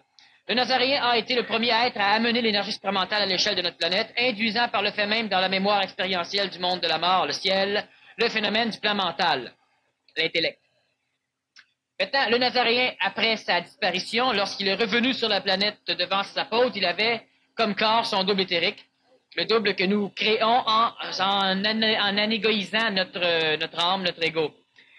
Lorsque le Nazaréen est apparu, il s'est présenté avec son double éthérique, son corps éthérique, c'est pourquoi il avait un corps de lumière. Lorsqu'il a quitté la Terre, il n'est pas revenu, disons, immédiatement, pour la simple raison qu'il a continué son cheminement évolutif qui lui demandait de traverser 2 autres plans. Il était au niveau du plan supramental, le plan christique, il devait ascender le plan qu'on appelle le plan bouddhique, mais qui n'a rien à voir avec Bouddha. Et il devait par la suite arriver à entrer dans un état de conscience qui va être créationnel, un état de conscience qui porte le nom ésotérique de plan divin et qui n'a rien à voir encore avec les dieux que nous connaissons. Donc, le Nazaréen, présentement, reste énergétiquement gestionnaire de notre galaxie, la Voie lactée, mais au niveau de sa conscience. Ce qu'il faut comprendre, évidemment, c'est lorsque l'on parle de ce genre de choses, l'humain qui n'a pas les mots, qui n'a pas les concepts dans sa mémoire égoïque ou amique, a de la difficulté à saisir parce que on parle de l'esprit. Ben, l'esprit, ce n'est pas de la matière. Si ce n'est pas de la matière, ça peut quand même être logé dans un espace-temps. Si c'est logeable dans un espace-temps, ça devrait subir les mêmes perturbations que le temps et l'espace, donc que la matière. Et effectivement, l'esprit christique, qui reste galactique, est régi par un espace-temps. Donc, il est régi par, il doit vivre en étant imposé par la courbure spatio-temporelle que va lui amener les planètes, les soleils, les trous noirs, les trous blancs, enfin tout ce que nous pouvons connaître dans un phénomène universel, relié à un univers, que nous connaissons et certains points nous ne le connaissons pas dans notre phénomène de notre galactique comme notre galaxie. Alors la conscience du Nazaréen, elle est présentement au-delà. La conscience la plus proche de la nôtre, la conscience christique, reste limitée à l'expression galactique, et c'est par cette conscience christique qu'à un moment donné, l'humain aura accès à un savoir instantané qui lui permettra de se relier soit au faisceau christique nazaréenne, soit au faisceau christique des 12 autres faisceaux d'énergie. Les 12 faisceaux d'énergie se relient au-delà de la conscience galactique, donc au-delà de la conscience christique, se relient dans quelques faisceaux, l'ordre de 3 faisceaux, qui sont dans ce plan des cieux qui portent le nom de bouddhique, mais qui n'ont rien à voir avec Bouddha. Un jour, il faudra inventer de nouveaux termes, parce qu'à un moment donné, bouddhique, Bouddha, divin, puis Dieu, et ces termes sont colorés par l'émotion théologique de ceux qui les ont amenés il y a de cela quelques décennies.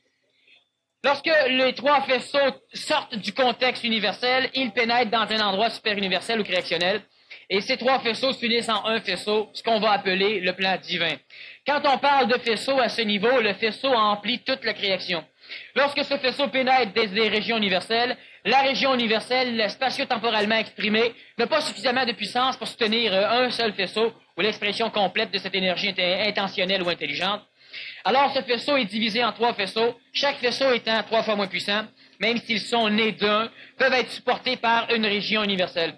Lorsque celle-ci pénètre une région galactique, comme la nôtre, entre autres, elles ne peuvent pas, chaque faisceau ne peut pas être supporté, alors ils vont se rediviser en 3 ou 4 faisceaux, dépendant des faisceaux, créant 12, 13 et 14 faisceaux galactiques, qui vont, à l'échelle de notre planète, être redivisés en plusieurs individus, qui vont engendrer la multitude d'humains que nous avons connus et que nous connaissons sur notre planète.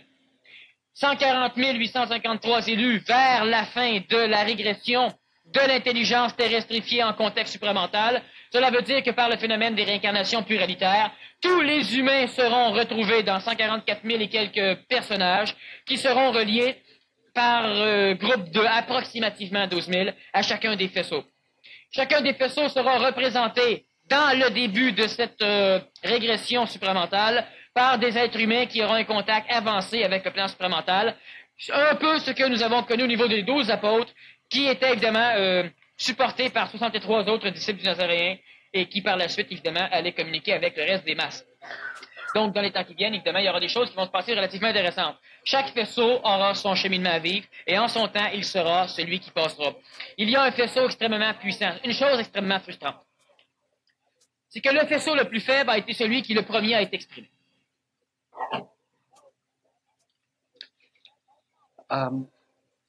De quoi est mort Joseph? Est-ce que Jésus a eu des frères et des sœurs? Est-ce que Jésus a eu une progéniture? Joseph est mort d'un accident de construction.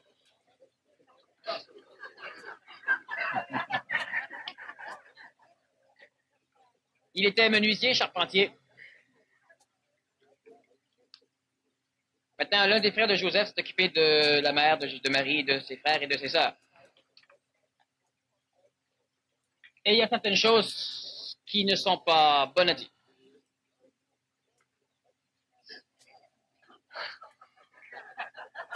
Ça, c'est une belle expérience du savoir instantané. J'ai l'impression que tout le monde a compris. Est-ce que Lazare serait Jean l'apôtre? Y a-t-il une différence entre le savoir instantané et le verbe, la parole? Bon, Lazare n'était pas Jean, quoique les deux avaient des consonances génétiques extrêmement proches, mais pas par des lignées familiales, mais non pas par sanguinité immédiate. Y a-t-il une différence entre le savoir instantané, le verbe et la parole? Il y a une différence, c'est-à-dire que le savoir instantané s'exprime par différentes choses. La motricité, elle peut être exprimée par la gestuelle, comme par la parole, comme par l'écriture. À un moment donné, par télépathie, lorsque les humains seront suffisamment vibratoires au niveau de leur cortex cérébral. Le verbe et la parole. Il y a la voix, il y a la parole, et les deux bien ajustés engendrent le verbe. La parole, c'est la faculté de transmettre un onde de forme par une vibration sonore, articulée. La voix, ça va être ce qui va déterminer le support de la parole, et la voix doit être ajustée en fonction de ce qui doit être dit. Donc, on peut découvrir chez l'humain une voix émotive, une voix mentale, une voix vitale. À un moment donné, il aura même une voix supramentale. Alors, on a l'humain qui va parler, qui va être extrêmement émotif, hein, on connaît suffisamment ce genre d'expression. On a l'humain qui va parler entre les deux, d'une façon émotivo-mentale, la phase intellectuelle. On a l'humain qui va parler avec une voix mentale, et on aura à un moment donné l'humain qui parlera avec une voix supramentale. La voix mentale, ajustée à une parole juste, donc tout à l'heure, je faisais cette expérience avec Yvan, où je lui disais de cesser de s'excuser d'être intelligent. Lorsqu'à un moment donné, l'humain est toujours là, c'est comme si on avait, est-ce que c'est ce que tu as ou non? La parole ajustée permet donc d'arriver à un moment donné à dire immédiatement ce qui énergétiquement traverse l'homme, sans avoir à le colorer par un paquet d'atténuations émotives, pour que l'ego n'ait pas l'impression qu'il se prend pour un autre. Parce qu'en réalité, à un moment donné, l'ego, c'est de l'ego. Mais l'homme qui parle peut être autre chose que de l'ego. Lorsque les deux sont ajustés, cela crée le verbe. Le verbe, c'est la faculté de contenir dans un mot la forme totale et complète de ce qui est ajusté au mot. Lorsqu'à un moment donné, un humain va dire cheval et qu'il va être capable de prononcer. Maintenant, cheval, c'est un mot qui est trop collectif. Lorsqu'à un moment donné, on regarde un animal à quatre pattes qui vient vers nous, par exemple, et qui court au galop et qui a l'air tout à fait en furie, hein, un cheval qui a le mort aux dents, lorsqu'il fonce sur quelqu'un, la personne qui a suffisamment de sensibilité vibratoire pour arriver à diagnostiquer et à décoder l'onde de forme de ce cheval, dans l'événement vivant qu'il vit, va être capable par la parole de transformer l'onde de forme du cheval dans un contenant parfait oral et articulé, et s'il le prononce, il pourra ordonner quoi que ce soit à cette chose, et le cheval n'aura pas d'autre choix que de le faire. C'est de cette façon-là que le Nazarien exorcisait lorsqu'il a rencontré une personne possédée. Il nommait la chose, c'est-à-dire qu'il arrivait à en décoder et à donner le nom, et par le nom, il disait s'il voulait, la chose partait. Alors évidemment, le verbe, l'intelligence prémentale va engendrer le verbe chez l'homme, le logos, sauf que le verbe doit être transporté par une voix minimum mentale, ajustée par une parole juste. Peux-tu parler du savoir instantané? Récemment, j'ai eu un tel contact, mais mon entourage n'était pas prêt à cela et indirectement, je vis ainsi une rechute. On me disait des choses telles que « Pour qui te prends-tu? Qui es-tu? » Bon, c'est une question qui est extrêmement ample et vaste. Il y a des questions, à un moment donné, que je préfère répondre en séminaire intensif parce qu'on est 2 jours avec les individus et on peut parler réellement des phénomènes personnels. Ici, ce serait extrêmement compliqué de parler de tout le phénomène du contact, de quelle façon l'astral ou les forces d'évolution s'arrangent pour prendre un individu là, et le récupérer. Si l'individu est difficilement récupérable, ce phénomène-là va manipuler son entourage, normalement son concubin ou sa concubine, son mari, sa femme, son ami, son amant, pour pouvoir faire en sorte de récupérer l'individu qui commence à avoir ce contact avec une énergie supplémentaire. Si ça ne fonctionne pas, manipule les employeurs ou les employés, les enfants, enfin l'entourage, les voisins, pour arriver toujours à récupérer l'individu. On le place dans un contexte initiatique descendant. Et c'est des choses qu'on aborde, disons, suffisamment au niveau du séminaire, étant donné qu'on parle de manipulation. Alors, c'est trop long de répondre clairement à la question. Pourquoi une rencontre directe face à Dieu, l'homme brûlerait-il ou se consumerait-il de l'intérieur? Bon, si on veut parler d'une façon physique, un être humain, biologique, qui entrerait en contact avec la puissance supramentale directement ne brûlerait pas de l'intérieur. Il brûlerait au complet. Atomiquement parlant, ça deviendrait une espèce d'explosion nucléaire qui aurait une capacité assez intéressante pour les militaires. L'énergie supramentale, c'est de l'énergie qui, lorsqu'elle est densifiée dans le temps, elle va finir par prendre une forme de vibration. L'énergie supramentale, intelligence, prenons juste l'exemple de l'énergie, et les noms, selon leur palier d'expression, il y a des noms différents. L'énergie, c'est quelque chose qui ne peut être révélé dans le temps et dans l'espace que sous forme de quantité. Alors, à un moment donné, il n'y a pas rien de révélé, mais il y a de l'énergie qui s'accumule, mais personne ne peut le savoir, même pas un être humain comme le Christ. Et à un moment donné, il y a suffisamment d'énergie que ça crée une quantité qui, pouf, se révèle. Cette révélation peut porter le nom de gluons, peut porter le nom de mésatrons, peut porter le nom de neutrons, peut porter le nom de protons, peut porter le nom de plusieurs autres formes de photons, de plusieurs autres formes de quantité d'énergie. Cette énergie, lorsqu'elle est exprimée selon une quantité particulière, devient une forme matérielle qui, par la suite, agglomérée ensemble, va constituer un potentiel énergétique hautement puissant qui n'a aucune valeur dans l'espace-temps tant qu'il est exprimé comme il est, l'atome. Lorsqu'à un moment donné, on arrive à fissurer un atome, on libère de l'énergie. Cette énergie incommensurable, énergie grandiose, grosse comme un soleil, est contenue dans une particule que les microscopes n'arrivent pas à voir et que les cyclotrons, les accélérateurs de particules, arrivent à peine à détecter par les traces qu'elles laissent. Lorsque nous parlons de l'énergie, prenez l'exemple de l'énergie pure. C'est comme si on demanderait pourquoi l'être humain n'est pas capable de se placer en plein milieu d'une explosion nucléaire et de la regarder et de vivre l'événement sans brûler. L'explosion nucléaire est à peu près aussi grosse qu'un étincelle de briquet qui ne s'allume pas comparativement à un contact supramental pur. En proportion. Alors, l'être humain qui n'est pas ajusté, qui n'a pas de potentiel énergétique autre que le corps physique, qui ne peut pas avoir un contact autrement que par son système neuronique, ne peut pas. Les axones meurent, tout se brûle, les personnes deviennent dingues. Sinon, la personne brûle carrément, instantanément, spontanément. Ou bien la personne n'a pas le contact. Et normalement, c'est pourquoi la religion devient extrêmement importante, même si à un moment donné, elle ne sert plus à certains humains. Elle empêche, elle permet le contact de l'esprit ou de l'intelligence supramentale avec le plan planétaire sans démolir l'homme. Et lorsqu'à un moment donné, l'homme est suffisamment avancé, alors il outrepasse la religion parce qu'il se connecte. Donc, il n'a plus besoin de la technique. Devons-nous passer par le jardin des Oliviers comme le Nazaréen, ou si l'énergie étant là, le passage au supramental sera facile pour nous? Tout ce que le Nazaréen a fait, vous n'avez pas besoin de le faire, cela a été fait. Tout ce qu'à un moment donné d'autres feront, vous n'aurez pas besoin de le faire, ça va être fait. Chaque individu va passer par son propre chemin et ça ne sera pas une vie qui sera similaire à la vie du Nazaréen ou la vie de d'autres. C'est pourquoi la vie d'emprunt ne mène à rien. Elle ne mène qu'au monde astral où a été mémorisé le résultat de celui que l'on veut emprunter, à qui on veut emprunter la vie, mais elle ne mène pas à la réalité de la vie. Pourquoi Judas a trahi le Nazaréen? Y a-t-il un lien entre Barabbas et l'armée des Zélotes? Les Esséniens qui se sont arrangés à un moment donné pour disons, former une secte, la secte nazaréenne, dans la seule secte essénienne qui acceptait les femmes dans le but de procréer, avaient évidemment depuis longtemps la vibration intelligente qu'un jour un roi des Juifs arriverait. Lorsque le Nazaréen est apparu, lorsque Jésus est apparu, les Esséniens étaient convaincus que c'était le roi des Juifs, un être extrêmement intelligent mentalement, un être qui aurait la faculté de diriger les troupes, un être que l'on placerait à la tête des Zélotes pour pouvoir renverser le régime romain. Lorsque le Nazaréen est arrivé, Barabbas était prêt à laisser la place au Nazaréen. Barabbas était l'un des chefs des Zélotes. Et le Nazaréen, lui, avait, par sa vibration, évidemment, dépassé complètement le plan essénien et il devenait non pas un roi terrestre, mais disons l'expression matérielle d'une royauté céleste ou encore cieleste. Alors donc, y a-t-il un lien de Barabbas? Barabbas a été celui qui a dû jouer le rôle essénien de la révolte. Évidemment, ça n'a pas fonctionné. Barabbas devait donc remplacer le Nazaréen qui avait refusé d'être le roi des Juifs pour être simplement son propre maître.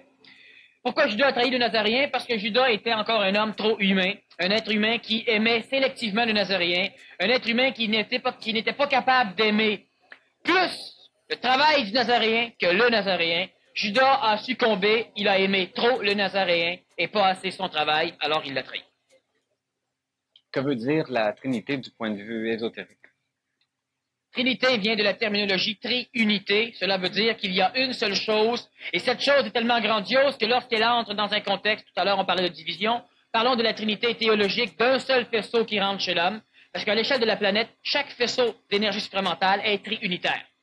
C'est-à-dire que l'homme ancien ainsi que l'homme transitif, homme, femme, enfant, ne peut faire autrement lorsqu'il aborde le contact supramental, il ne peut pas le voir dans sa globalité. Alors il pourra le découvrir à partir d'une partie chez lui, son ego, et ce sera le Fils. Il pourra le découvrir à partir de son mental, et ça pourra être le Père. Et il pourra le découvrir à partir de son instantanéité vitale, et ce sera l'Esprit Saint. On va dire l'Esprit Saint plus bas, le Fils en deuxième, le Père en troisième. C'est une connotation qui est légèrement, c'est-à-dire qui est fausse, qui est faussée, en ce sens que normalement l'humain va entrer en contact avec l'Esprit Saint en premier, même s'il n'a pas un contact complet et conscient. Celui-ci va lui faire découvrir un amour plus aimant, et par la suite il pourra intelligenter l'amour. C'est donc l'ordre dans lequel on devrait normalement, enfin, lorsque l'on suit un cheminement collectif d'évolution, entrer en contact avec un faisceau d'énergie supramentale, un faisceau christique.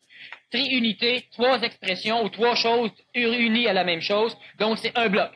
Ne pouvant le conscientiser sur tous les plans en même temps, chez l'homme normal, l'homme ancien et l'homme transitif, il le conscientise sur un palier, ou sur l'autre, d'une façon triunitaire. Pourquoi si Pierre était le plus faible, était-il en tête des apôtres? Le plus faible est toujours le plus gueulard.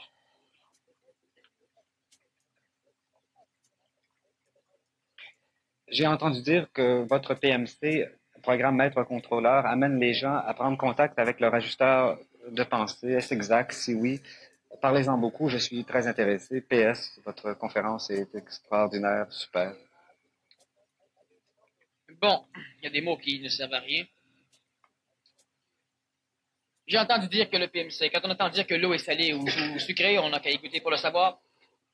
Maintenant, c'est évident que le programme contrôleur a pour fonction d'amener l'être humain à être son seul maître, et la façon finalitaire du PMC, tel que nous le concevons présentement, c'est le contact avec son ajusteur de pensée. Ce qui est tout à fait chez la majorité des gens. Le PMC commence avec le séminaire intensif, qui permet aux personnes de goûter un peu à ce que c'est que de l'énergie supramentale, à ce que c'est que de l'énergie christique, ce qui leur permet en même temps de conscientiser réellement leur phénomène de manipulation et de comprendre aussi souvent pourquoi eux vivent ce qu'ils vivent. Comment commenter les paroles de Jésus ou de Socrate? Connais-toi toi-même et tu connaîtras tout l'univers. Bon, connais-toi toi-même, évidemment, implique le fait que l'être humain doit être son seul maître. Il peut évidemment prendre des références ailleurs tant qu'il est dans un phénomène d'expérience émotive, mémorielle. Connais-toi toi-même et tu connaîtras tout l'univers, cela va de soi, pour la simple raison que le connais-toi toi-même fait référence à l'idée que l'être humain est un être complet. L'être complet possède l'intelligence instantanée et la mémoire de cette intelligence dans le domaine de la Terre. Le toi-même qui doit connaître est l'intelligence de l'homme, et le toi-même qui doit être connu est l'ego de l'homme. Lorsque l'ego veut se parler, l'ajusteur de pensée lui amène de l'information. Lorsque l'ego passe son temps à lire dans des livres ou à demander aux autres comment me trouves-tu, penses-tu que j'ai évolué, etc., etc., l'intelligence instantanée ne peut, par l'ajusteur de pensée, donner autre information à l'ego que ce connais-toi toi-même. Alors, tu devrais être capable de savoir de par toi-même ce que tu es, sans avoir à vivre dans un monde de compétition ou dans un monde de comparaison. Le connais-toi toi-même est une essence typique de ce qu'est l'intelligence supramentale, ou encore du phénomène du programme maître-contrôleur. Maître-contrôleur, l'homme doit être son seul maître. Ben, c'est ça. L'homme doit être son seul maître ne veut pas dire qu'il doit nécessairement être le seul qui va le contrôler. L'intelligence reste le maître. Sauf que l'homme doit être son seul maître en ce sens qu'il doit être le seul qui va arriver à pouvoir s'instruire. Et si l'être humain ne doit faire confiance à personne, il apprendra aussi qu'il ne doit pas se faire confiance non plus à lui. Étant son seul maître suffisamment vivant, il restera dans ce connais-toi toi-même. Le connais-toi toi-même n'est pas une chose qu'on doit mémoriser. C'est-à-dire qu'à un moment donné, l'humain va dire « Maintenant, je me connais ». Il mérite des coups au cul. Pour la simple raison que s'il dit « Maintenant, je me connais », c'est qu'il est mort. Parce que vu qu'il continue à vivre et à se transformer, il ne peut pas dire « Maintenant, je me connais ». Il ne peut dire que je me connais. Parlant de maintenant, de l'instantané. Mais il ne peut pas dire que j'ai suffisamment fait d'expérience, là, après les 15 ans d'années que j'ai passé, là, j'ai appris à me connaître. Bon. Tu as appris à connaître ce que tu étais. C'est toujours pas ce que tu es. Pendant l'ascension, le corps du Nazaréen est monté et a été emporté par une nuée. Où est-il parti et que veulent dire les Écritures quand elles parlent de nuée comme au temps de Moïse sur le mont Sinaï? Mère a parlé que L'énergie supramentale peut transparaître sous la planète Terre sous forme de neige, sous forme de nuée. C'est le même phénomène. Pendant l'ascension, le corps nazarien est monté et a été emporté par une nuée. Bon, si Albert serait ici aujourd'hui, il serait content de ce qu'on peut jaser là-dessus. Lorsque l'énergie supramentale entre en contact, ouais, c'est intéressant. Il y a le noyau de l'atome, il y a une panoplie d'électrons qui tournent autour. Sur le premier palier orbital de l'atome, il ne peut y avoir que 2 électrons. L'électron ne peut pas tourner plus proche, ne peut pas tourner plus haut. Il reste sur un palier et il y a 2 électrons. Dans le cas de l'hélium, par exemple, il y en a un dans le cas de l'hydrogène. Si on peut avoir, par exemple, 4 autres électrons sur un deuxième niveau et les électrons tournent. Donner de l'énergie à un atome, évoluer, s'énergiser, va faire en sorte à un moment donné qu'un électron va changer d'orbital. Cela altère complètement sa facilité ou sa faculté d'être en résonance avec des plans particuliers de l'âme ou de l'ego, ce qui fait que le cerveau étant constitué d'une panoplie d'atomes d'azote, de carbone, d'oxygène et d'hydrogène au niveau des neurones et des cellules gliales, cela va faire en sorte que lorsque l'être humain augmente son potentiel de vibration, il change il polymérise ces neurones, il change la structure atomique des orbitales de ces électrons autour de son noyau. Cela fait en sorte qu'il rentre en contact ou qu'il est moins manipulable par des plans conventionnels. Dans le cas de l'homme nouveau, dans le cas du nazarien, le dose d'énergie, si le noyau ramasse de l'énergie, il est plus attractif. L'électron devrait s'écraser dessus. Ça n'arrive pas. L'électron change d'orbital et reste à un point particulier. Si on donne de l'énergie normalement à un atome, c'est l'électron qui en bénéficie, il change d'orbital, léguant l'énergie au proton, et il reste plus élevé. Donc, le proton ayant le noyau ayant plus d'attraction, l'électron étant plus loin, il y a un équilibre. L'atome ne change pas dans l'apparence mécanique, chimique, mais elle change au niveau de l'expression vitale, énergétique. Dans le cas du nazarien, lorsque l'énergie supramentale augmente la densification énergétique de ces atomes, il augmente et l'énergie du noyau et l'énergie des électrons, ce qui fait que l'électron ne change pas d'orbital, le noyau devient plus important en énergie, les électrons aussi, ce qui fait que, selon la formule d'Albert, E est égal à mc carré, étant donné que la masse est dépendante de l'énergie, plus on augmente d'énergie, plus la masse augmente, donc l'atome devient plus massif. Étant plus massif, il va courber plus grandement l'espace-temps qui l'entoure, comme un trou noir le ferait. Le nazarien, à cette époque, comme l'homme nouveau à un moment donné, aura un corps tellement dense qu'une balle de fusil pourra carrément s'écraser dessus, elle ne peut pas traverser. La structure atomique reste la même, mais la densité et la masse changent. Ce qui fait que l'homme nouveau, à un moment donné, courbera l'espace-temps autour de lui, ce qui va le rendre pour la première fois intentionnel, c'est-à-dire qu'il pourra altérer le monde dans un état d'intelligence, vu qu'il reste intelligent, assujetti au plan de l'énergie christique ou supramentale. Et lorsque le nazarien, à un moment donné, a vu son corps physique densifié à un point tel que la courbure de l'espace-temps s'est amplifiée autour de lui, évidemment, il disparaissait. La nuée, l'énergie supramentale, transpirait à l'époque, et cela peut réapparaître encore aujourd'hui sous forme de nuée, de brume, de neige. Elle va évidemment augmenter la densification atomique du corps physique du nazarien, ce qui engendre une espèce de corps tellement attractif que tout ce qui passe autour est absorbé. C'est-à-dire absorbé, le terme est inexact. Le temps devient sphérique, donc tout ce qui est à l'intérieur n'en sort plus, et ceux qui sont à l'extérieur ne voient plus, donc le nazarien disparaît. Il était resté sur le plan de notre planète, dans un monde où il pouvait transformer toute l'évolution d'un contexte évolutif comme notre planète Terre. Ce qu'il a d'ailleurs fait, mais d'une façon très minime, il a simplement préparé des choses à arriver pour que par la suite son cheminement finisse sur la croix tel que ça devait se faire. Alors voilà là où est allé le corps. Anégoïsation semble synonyme d'agonisation pour moi parfois. Quand je suis jalouse et que l'ego écrase, je déprime, je suis sans énergie alors que l'anégoïsation doit créer de l'énergie vitale. Quand mon ego est ainsi, je suis pleine d'énergie. Comment expliquez-vous cela?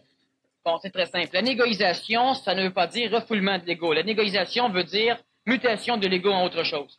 Ce qui va arriver souvent, c'est que l'ego est construit d'une panoplie de particules d'agglomérats mémoriels qui sont toujours en mouvement. Lorsque la personne est jalouse, il y a un manque, il y a une insécurité par rapport à la nutrition de l'ego. Elle est jalouse de perdre un contexte énergétique, par exemple son ami ou quelque chose. Et cette peur fait que l'ego va vivre une expérience intra-amique, donc dans l'âme, une expérience qui n'est plus en résonance avec la réalité exacte et authentique. Cet ego ne pourra plus s'exprimer par le corps physique facilement pour la simple raison qu'il sera en dissonance avec la réalité et il sera en résonance avec ce qu'il vit lui. automatiquement, l'ego va cesser de son expression. Cessant de s'exprimer, il perd la gustation, c'est-à-dire qu'il perd de l'information qui lui permet de prendre conscience qu'il est là. J'ai déjà expliqué souvent que l'ego était comme une personne qui était invisible, qui n'avait aucun sens, elle ne peut pas se connaître elle-même, et cette personne marche dans la neige. Alors la personne peut voir qu'elle laisse des traces. Voyant qu'elle laisse des traces, elle dit « je suis », mais elle ne peut pas s'expérimenter elle-même. Elle ne peut se connaître que par les traces qu'elle laisse. Lorsque l'ego ne peut plus s'exprimer dans certains contextes, l'ego perd un peu de ce savoir qu'il est. Perdant l'idée qu'il est, même s'il reste, on peut parler d'anégoïsation. Agonisation, ce n'est même pas encore le terme, c'est une souffrance de l'ego. Lorsque l'ego commence à s'exprimer, alors évidemment, il libère une panoplie d'énergie chez lui, et l'ego a l'impression de s'auto-énergiser. Sans doute que la personne qui s'auto-énergise lorsque l'ego est là, ou lorsqu'elle, par exemple, déborde de plusieurs choses, elle s'auto-énergise parce que sans doute, elle est ce que j'appelle, ce n'est pas péjoratif, là, elle est ce que j'appelle une têteuse d'énergie. Donc, automatiquement, elle prend l'énergie à l'extérieur et chez les autres, et elle en bénéficie, ce qui est naturel et normal chez l'homme dans la majorité des cas. La négociation, ce n'est pas souffrant, c'est même comique. Si tout le monde doit parvenir au savoir instantané, mais pas en même temps, à ce moment, est-ce que le temps est compté dans X années, il sera peut-être trop tard? Il sera trop tard, pardon. Tout ce qui est fait sur le plan de la planète Terre est permis par l'intelligence. Trop tard, disons que c'est inventé par l'homme. Mais c'était permis. Mais trop tard, ça n'existe pas. J'aimerais que tu élabores afin que je comprenne le plus clairement possible lorsque tu parles des égrégores.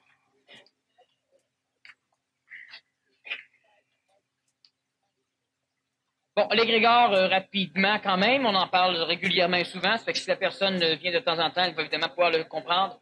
L'égrégore, c'est l'accumulation d'énergie qui va être conservée en forme, en quantité et en qualité, donc qui va être mémorisée.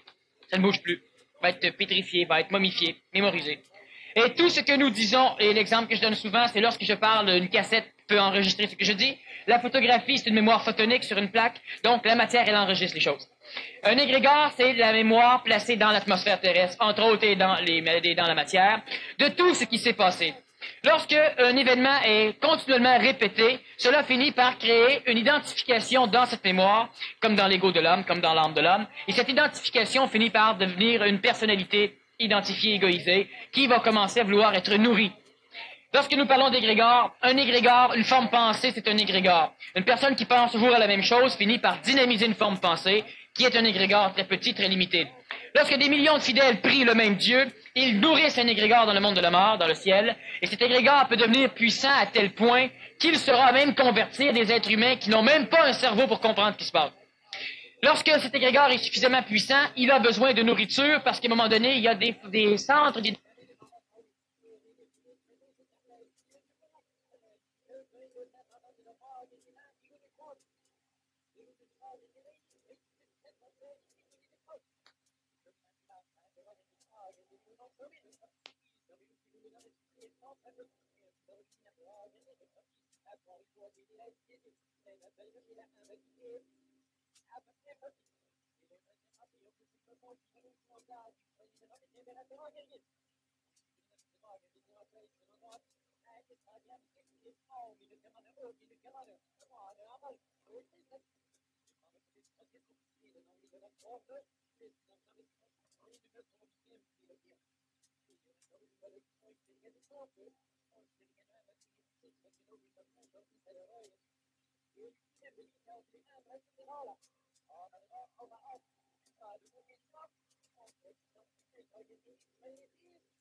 Plusieurs choses. Ces énergies égrégoriennes, ces identifications, comme l'ego de l'homme, va avoir peur de la mort. Alors, nécessairement, elle va essayer de manipuler. Et d'ailleurs, la semaine prochaine, l'homme nouveau, un exorcisme, c'est justement une agression contre ces agressions que l'homme nouveau va travailler. Et que les humains qui vont devenir, ou qui sont suffisamment transitifs, devront travailler à un moment donné pour s'exorciser pour commencer. C'est-à-dire que l'homme a un âme avec de l'ego, un âme avec de la mémoire, c'est quasiment identique à ce qui se passe dans le ciel, dans les égrégores de certaines religions. L'égrégore est paramétré par de l'énergie vitale, donc deux religions peuvent se côtoyer sans s'intermêler. Ils peuvent même se battre. Et évidemment, à l'échelle de la planète, les infidèles et les autres iront se battre aussi parce que l'égrégore manipulera l'humain de façon à créer suffisamment de nourriture émotive parce que l'émotion nourrit l'égrégore étant astral, étant émotif. Lorsque des milliers de fidèles sont assujettis à prier un égrégore, ils le nourrissent. Donc, le nourrissant, l'égrégore va de temps en temps donner un peu à ses fidèles pour obliger les fidèles à toujours rester vénérés ou encore en vénération devant cet égrégore.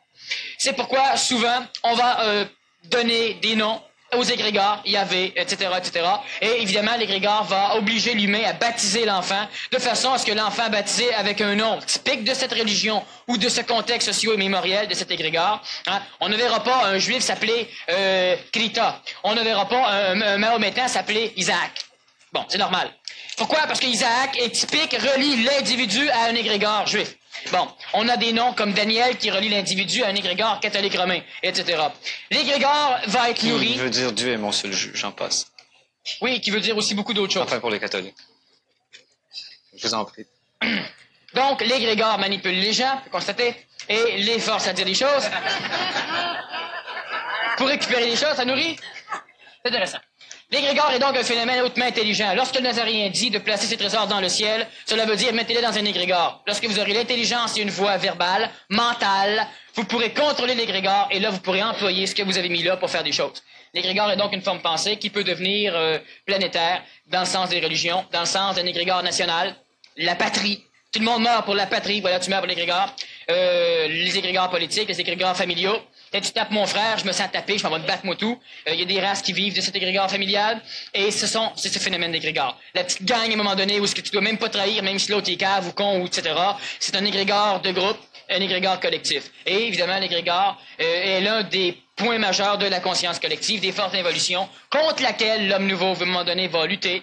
Et lutter pas contre l'homme, contre l'égrégore. Et lorsque l'on parle de l'homme nouveau en exorcisme, évidemment, on fait référence au phénomène de la manipulation qui oblige l'homme à être ce qu'il n'est pas. Le Christ a-t-il réellement souffert physiquement sur la croix? Du Christ, ça ne souffre pas. L'enfant Jésus, l'ego, l'homme a souffert. Le Nazaréen, donc le Christ, non. Il avait une réverbération son sensible avec la souffrance de l'autre, mais lui n'en souffrait pas. Pourquoi? La souffrance, c'est stupide. Ce n'est pas intelligent, autrement dit. Donc, intelligence, ça ne peut pas souffrir.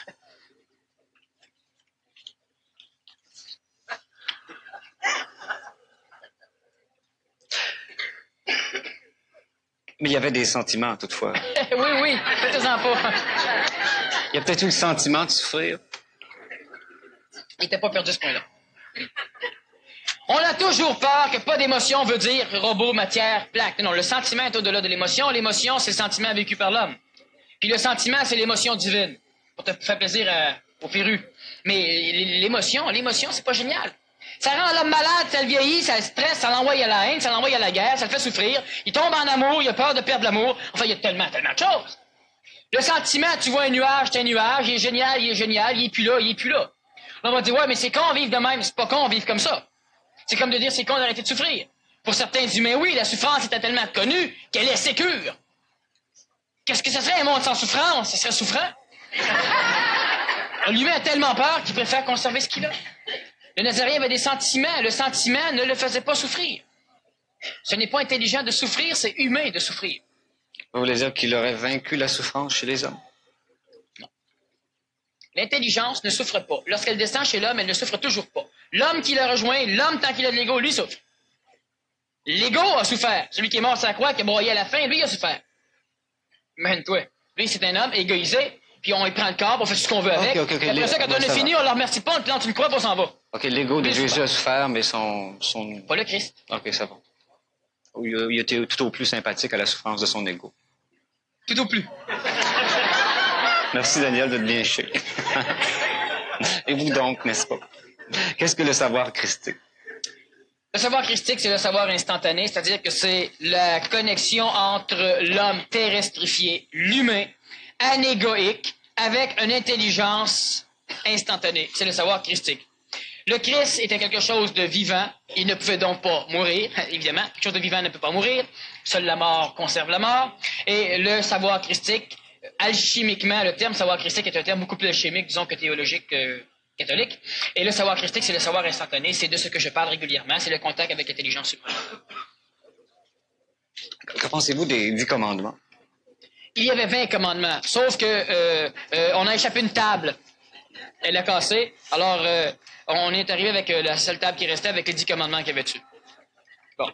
Évidemment, il s'en est pas vanté. C'est pour ça qu'on reste avec l'idée qu'on a 10 commandements. Il y a bien des choses que l'homme ne sait pas. Vous savez, c'est des tables en pierre, hein, qu'on échappe ça sur la roche, ça casse. Alors, les 10 commandements, ce qui est intéressant dans les commandements, c'est que ce sont des phénomènes paramétrant l'humain qui n'a pas d'intelligence, qui n'a pas d'intellectuance, mais qui a suffisamment d'âme pour arriver à un moment donné à se sentir coupable de déroger d'un chemin relativement intelligent pour lui, mais on ne peut pas expliquer l'intelligence à l'humain. Alors, on lui dit ce qu'il ne doit pas faire, parce qu'il y aura de la vengeance, il y aura un dieu de colère, dépendant évidemment de l'époque où ça va être amené. Alors, les commandements, on ne peut pas. Les commandements, c'est l'interprétation émotive ou théologique d'un savoir instantané amené par Melchisédek à un bonhomme. Et ce bonhomme-là a transmis ces commandements-là à l'humain de façon à paramétrer l'humain pour que l'humain se dirige vers un chemin que lui qu'on sentait intelligent. Si on regarde les commandements, bon, tu aimeras qu'un seul Dieu. Ben, t'as pas le choix d'aimer juste un seul Dieu pour la simple raison que tous les dieux, c'est la même affaire. Sauf que si tu es émotif, tu tombes en amour avec le Dieu Orphée. Non, lui, c'est pour dormir. Tu tombes en amour avec Aphrodite. Si tu es colérique, tu tombes en amour, en vibration avec le Dieu Mars. Si tu es nonchalant, tu tombes en vibration avec un autre Dieu. Si tu es orgueilleux de ton corps, tu tombes en vibration avec Apollon. Bon, alors, mais c'est tout le même phénomène. Tout à l'heure, on parlait de triunité. Selon ce que tu vis, tu vas chercher une de ces formes de divinité. Alors donc, les 10 commandements, tu n'aimeras qu'un seul Dieu, mais à un moment donné, débranche-toi, essaie de finir par englober consciemment une seule chose. Il y a tous les commandements qu'on a donnés, il y en a 10, mais bon, il y en a un peu plus que 10, comme je vous dis, sauf que les 10 qui sont restés traditionnellement, disons à l'échelle de l'Église catholique, ce sont des paramètres qui ne peuvent pas être démolis par l'intelligence, mais qui pourraient être drôlement ajustés. Le plus grand, c'est quand je parle des enfants, tu honoreras ton père et ta mère s'ils sont honorables. Alors, on doit ajuster à un moment donné le commandement. Sauf qu'à l'époque, de toute façon, c'était pas nécessaire. Mais l'intelligence ne peut pas démolir un de ces commandements parce que ce n'est pas un commandement. C'est de l'intelligence exprimée. Et on va dire à l'homme, c'est un commandement parce que l'homme ne peut pas comprendre l'intelligence. Sauf qu'à un moment donné, ben, les commandements, ils doivent être transcendés, ils doivent être perfectionnés. Mais tu peux pas démolir ça. C'est comme aimez-vous les uns les autres. Je peux pas dire l'inverse. L'humain qu'ils veulent ou qu'ils veulent pas, c'est ce qu'il fait. Même s'il pense haïr, il s'aime. Alors, il s'aime la zizanie, mais enfin, il s'aime. C'est ça qu'il veut maîtriser, c'est ça. Tout est là quand même. Le commandement explique une chose qui est déjà présente, sauf qu'elle est ajustée à l'humain de l'époque. Au fait, pourquoi est-ce qu'il a réduit ça à 2 commandements dans l'Évangile? Ben, pour la simple raison que 10 commandements, c'était évidemment trop. Ça a-tu un rapport avec le savoir instantané? Ben oui, un ajustement immédiat. Et c'était trop. Puis même les 2 commandements que le Nazaréen a laissés, c'était encore souvent trop. D'ailleurs, il les a laissés pour l'égrégore judéo-catholique. Et il ne les a pas laissés pour l'humain de l'époque. L'humain de l'époque ne peut pas le comprendre. Un humain, prenons l'exemple de l'homme, qui à un moment donné dit « Je vais aimer mes ennemis comme moi-même ». C'est déjà problématique si tu t'haïs. Bon. Mais si tu arrives à aimer tes ennemis comme tu aimerais qu'eux autres t'aiment, ce qui est plus ajusté. C'est pas? Alors, à un moment donné, tu détestes un ennemi, puis là, tu commences à te maudire, tu commences à t'haïr. Tu sais, si tu peux pas t'aimer toi-même, tu peux pas arriver à aimer les autres. Alors, le Nazaréen a évidemment ajusté ces choses-là de façon à... Tu oublies une copule.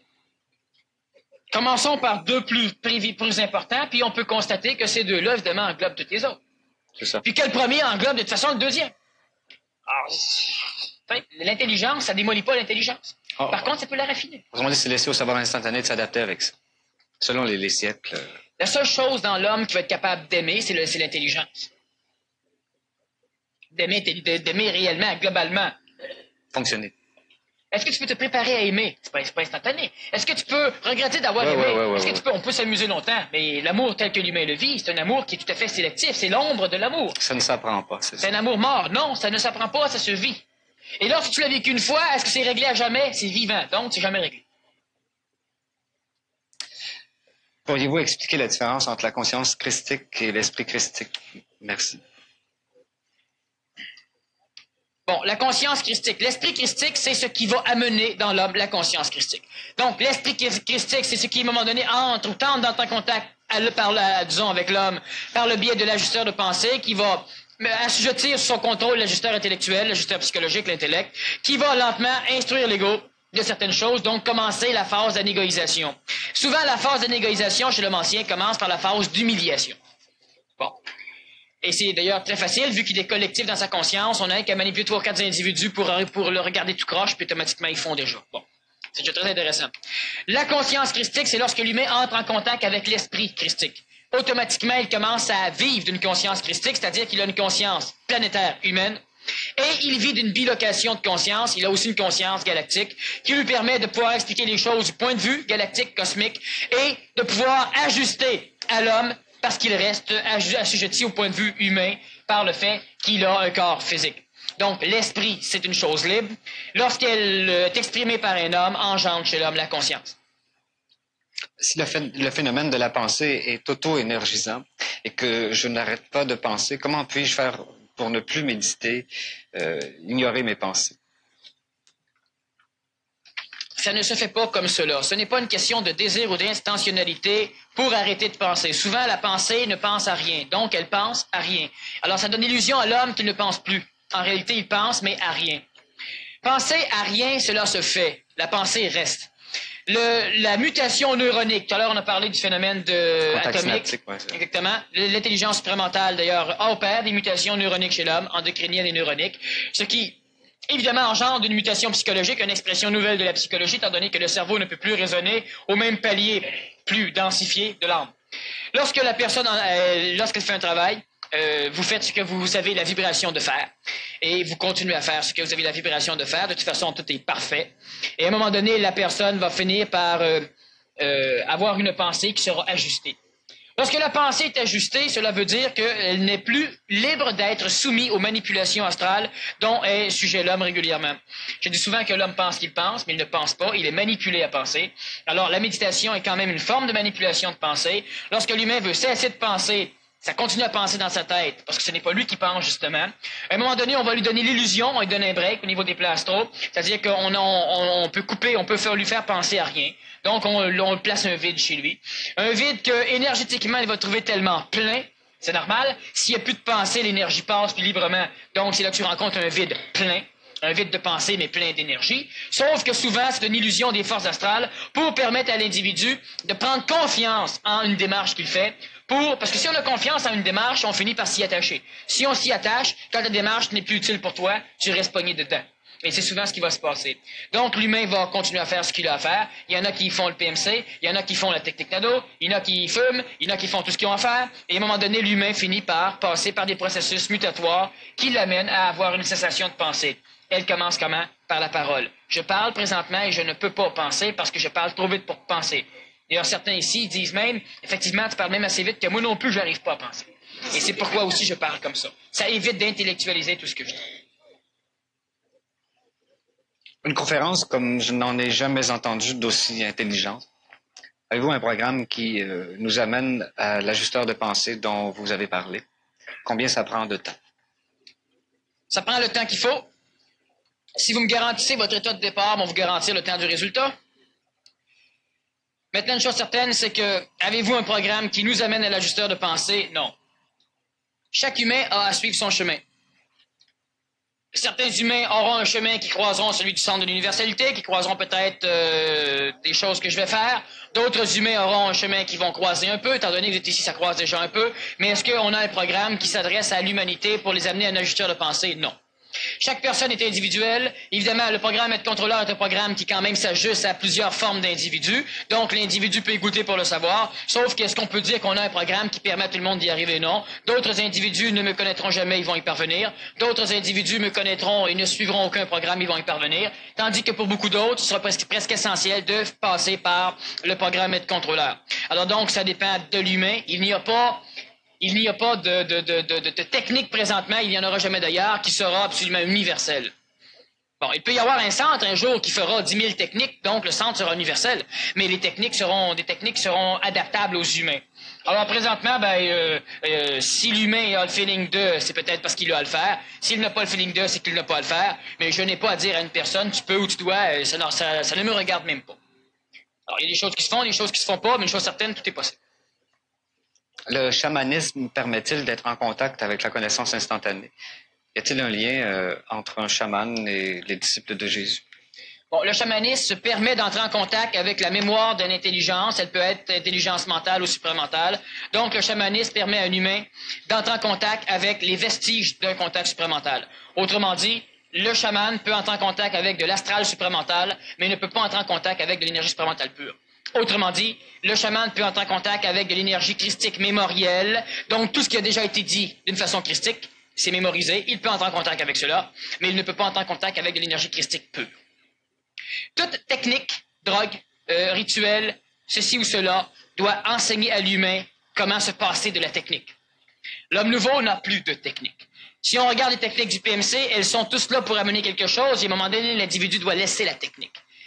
Et sinon, il doit recommencer, parce qu'il n'a rien compris, ou parce que la technique n'est pas juste à lui. Alors, le chaman qui reste assujetti à un rituel, à une certaine, disons, technicalité pour arriver à ce contact, passe par la voie de la mémoire, et se refaisant mémoriellement le rituel, le même chemin mémoriel, il parvient encore à retrouver l'endroit où a été mémorisé cet astral supramental, cette énergie christique mémorisée. S'il veut y aller directement, il ne peut pas parce qu'il ne connaît pas le chemin. Tandis que l'homme nouveau, celui qui n'a pas besoin de cette technicalité, mais qui a quand même pu suivre des techniques pour parvenir à améliorer son corps, ben lui, lorsqu'il en a besoin, évidemment, le contact se fait. Vous avez répondu à une question de Roger Drolet par rapport aux Nazaréens, que ça vous regardait, vous. Quelle est la raison de cette réponse? Pour la simple raison qu'il y a beaucoup de choses. D'ailleurs, ça l'a frustré certaines personnes quand j'ai répondu à Roger que ça me regardait. Et ça risque d'en frustrer encore plus si je réponds pourquoi j'ai dit ça. Mais il y a des choses qui effectivement me regardent, il y a des choses que je peux supporter, il y a des choses que d'autres ne peuvent pas supporter. Alors ce qui fait que autant c'est. Quand Lazare se fera connaître et qu'il viendra juger le bien et le mal, qu'est-ce qui sera bien et qu'est-ce qui sera mal? Le bien et le mal est déterminé par l'humain qui le vit. Lazare induit des événements qui, pour l'humain, peuvent être bien et pour l'humain, peuvent être mal. Lazare ne viendra pas juger le bien et le mal, étant donné que c'est celui qui engendre les deux phénomènes. Il crée l'Église et en face, il crée le bordel. Lorsque l'humain est trop au ciel, il s'arrange pour manipuler la société de façon à ce que l'humain ait un peu au bordel là de bord. Lorsque l'humain est suffisamment terrestrifié, ben là, il est regroundé, donc terrestrifié. Alors là, il ferme le bordel, puis il commence à faire de la propagande religieuse et l'humain traverse encore la rue. Ce qui se passe au niveau planétaire, un exemple très facile à comprendre, là. On a une guerre, on a une paix, on a une famine, on a ceci, on a bon. L'homme Lazare ne vient pas juger le bien et le mal. Qu'est-ce que le bien et le mal? Le mal, c'est une énergie trop spatio-densifiée, une énergie trop dense, qui, accolée à une énergie plus haute, apparaît mal pour l'énergie plus haute. Le bien, c'est l'énergie qui est plus haute que le mal. Pour le mal, c'est le bien. Tout ce qui tend à vous baisser en vibration, vous l'appelez mal. Tout ce qui tend à vous élever en vibration, vous l'appelez bien. Sachez une chose, pour le mal qui vous accole, vous êtes du bien. Mais pour le bien que vous recherchez, vous êtes le mal. Lorsqu'on a une énergie haute, qui est bienfaisante pour nous, qui nous permet de monter, nous on la baisse. Alors on est satanique pour elle, elle est yavique pour nous. Lorsqu'on a une énergie basse qui nous accroche et qui nous tire par en bas, nous sommes yaviques pour elle, on la fait monter. Mais elle est satanique pour nous. Qu'est-ce que le bien et le mal? Question de relativité. Tant que l'être humain évolue d'une façon collective, il sera assujetti au bien et au mal, pour la simple raison que lorsqu'un individu monte un peu, il doit entraîner tout le monde, donc évidemment, il rencontrera le mal tout au long de sa vie. Lorsque l'individu se libère carrément de la conscience collective, lorsqu'il arrive à exorciser chez lui cette conscience, nécessairement, il ne souffre plus ni du bien ni du mal, et évidemment, il n'en voit plus sur la planète Terre, parce que ce n'est plus utile pour lui que d'en voir. De toute façon, ça n'existe pas. J'aimerais connaître l'apparence physique de Jésus. Merci. Il ne vous aurait pas plu. Non, je réponds à la personne, c'est pas son genre. Je pense que j'ai une photo à la maison, Daniel. J'amènerai ça un de ces temps. Pas celle qui était dans la guenille, dans le suaire. Non, c'est une photo qui... Parce que c'est pas la réplique exacte, ça c'est autre chose. Non, mais c'est une photo après la résurrection, je pense. Ouais. Parce que la photo qu'on a dans le suaire de Turin, c'est une dégradation. Pourquoi ça l'a imprimé, premièrement? C'est parce qu'il y a eu une transformation électro-énergétique à l'intérieur même du corps. Le corps a été dissous en dedans de 3 heures, à peu près. Et c'est pour ça d'ailleurs qu'on ne l'a pas retrouvé. On a retrouvé le suaire, mais on n'a pas retrouvé le corps. Et il y a autre chose, c'est que, étant donné que le Christ a été sorti de ce corps, le Christ de son vivant exprimait biologiquement la personnalité d'un être christique. Lorsqu'il est sorti sur la croix, le gars qui est resté là, qui criait, et Père, pourquoi m'abandonnes-tu? Lui, lentement, a retransformé le corps, ajusté à l'ego qui était déjà là en problème.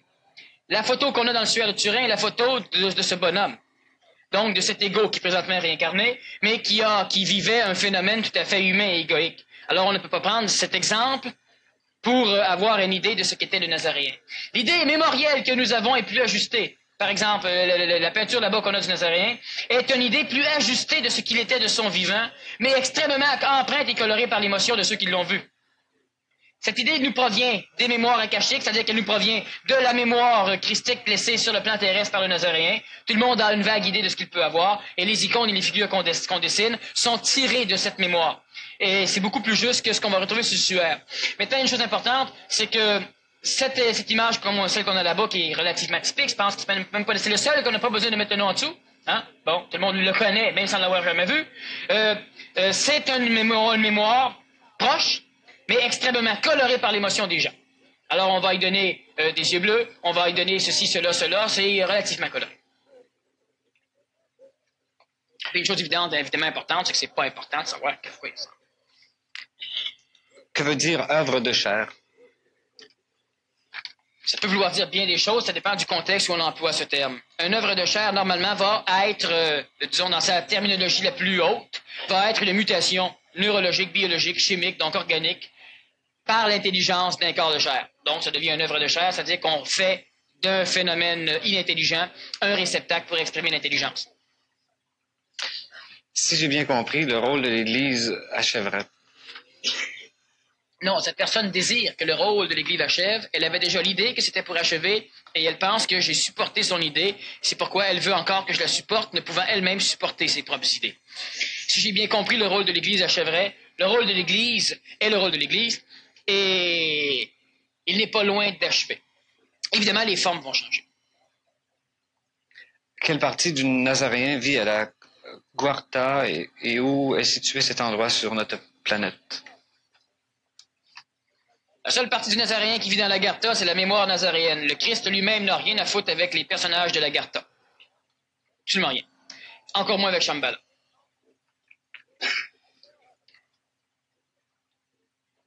Tout le monde a compris, n'est-ce pas? Je suis pas habitué avec ces termes. La Guarta, qu'est-ce que c'est ça?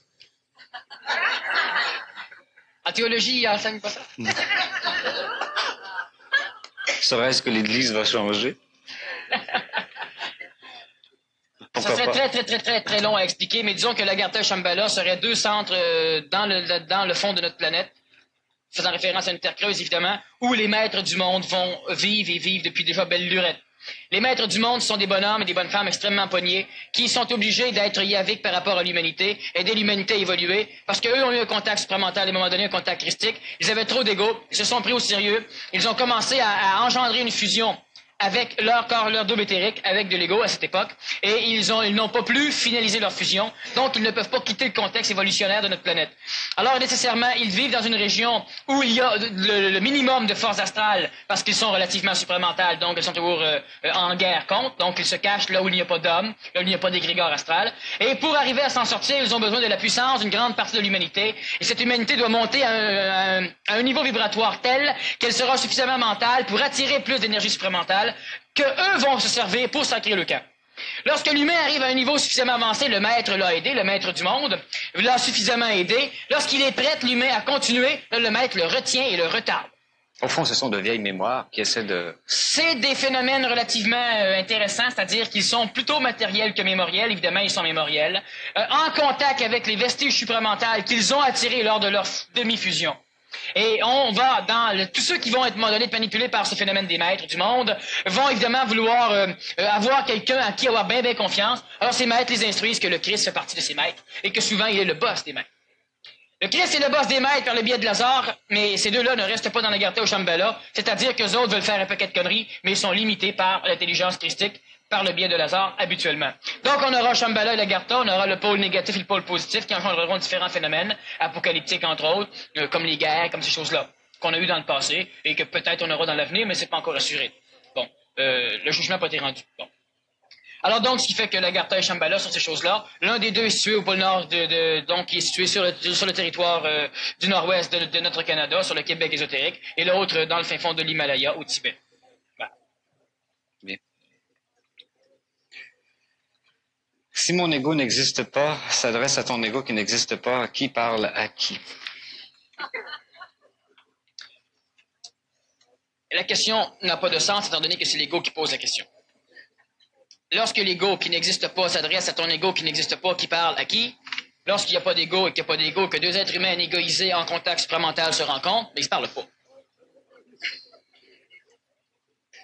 Vous dites que Lazare serait réincarné actuellement sur la planète. Qu'est-il est-il au Québec?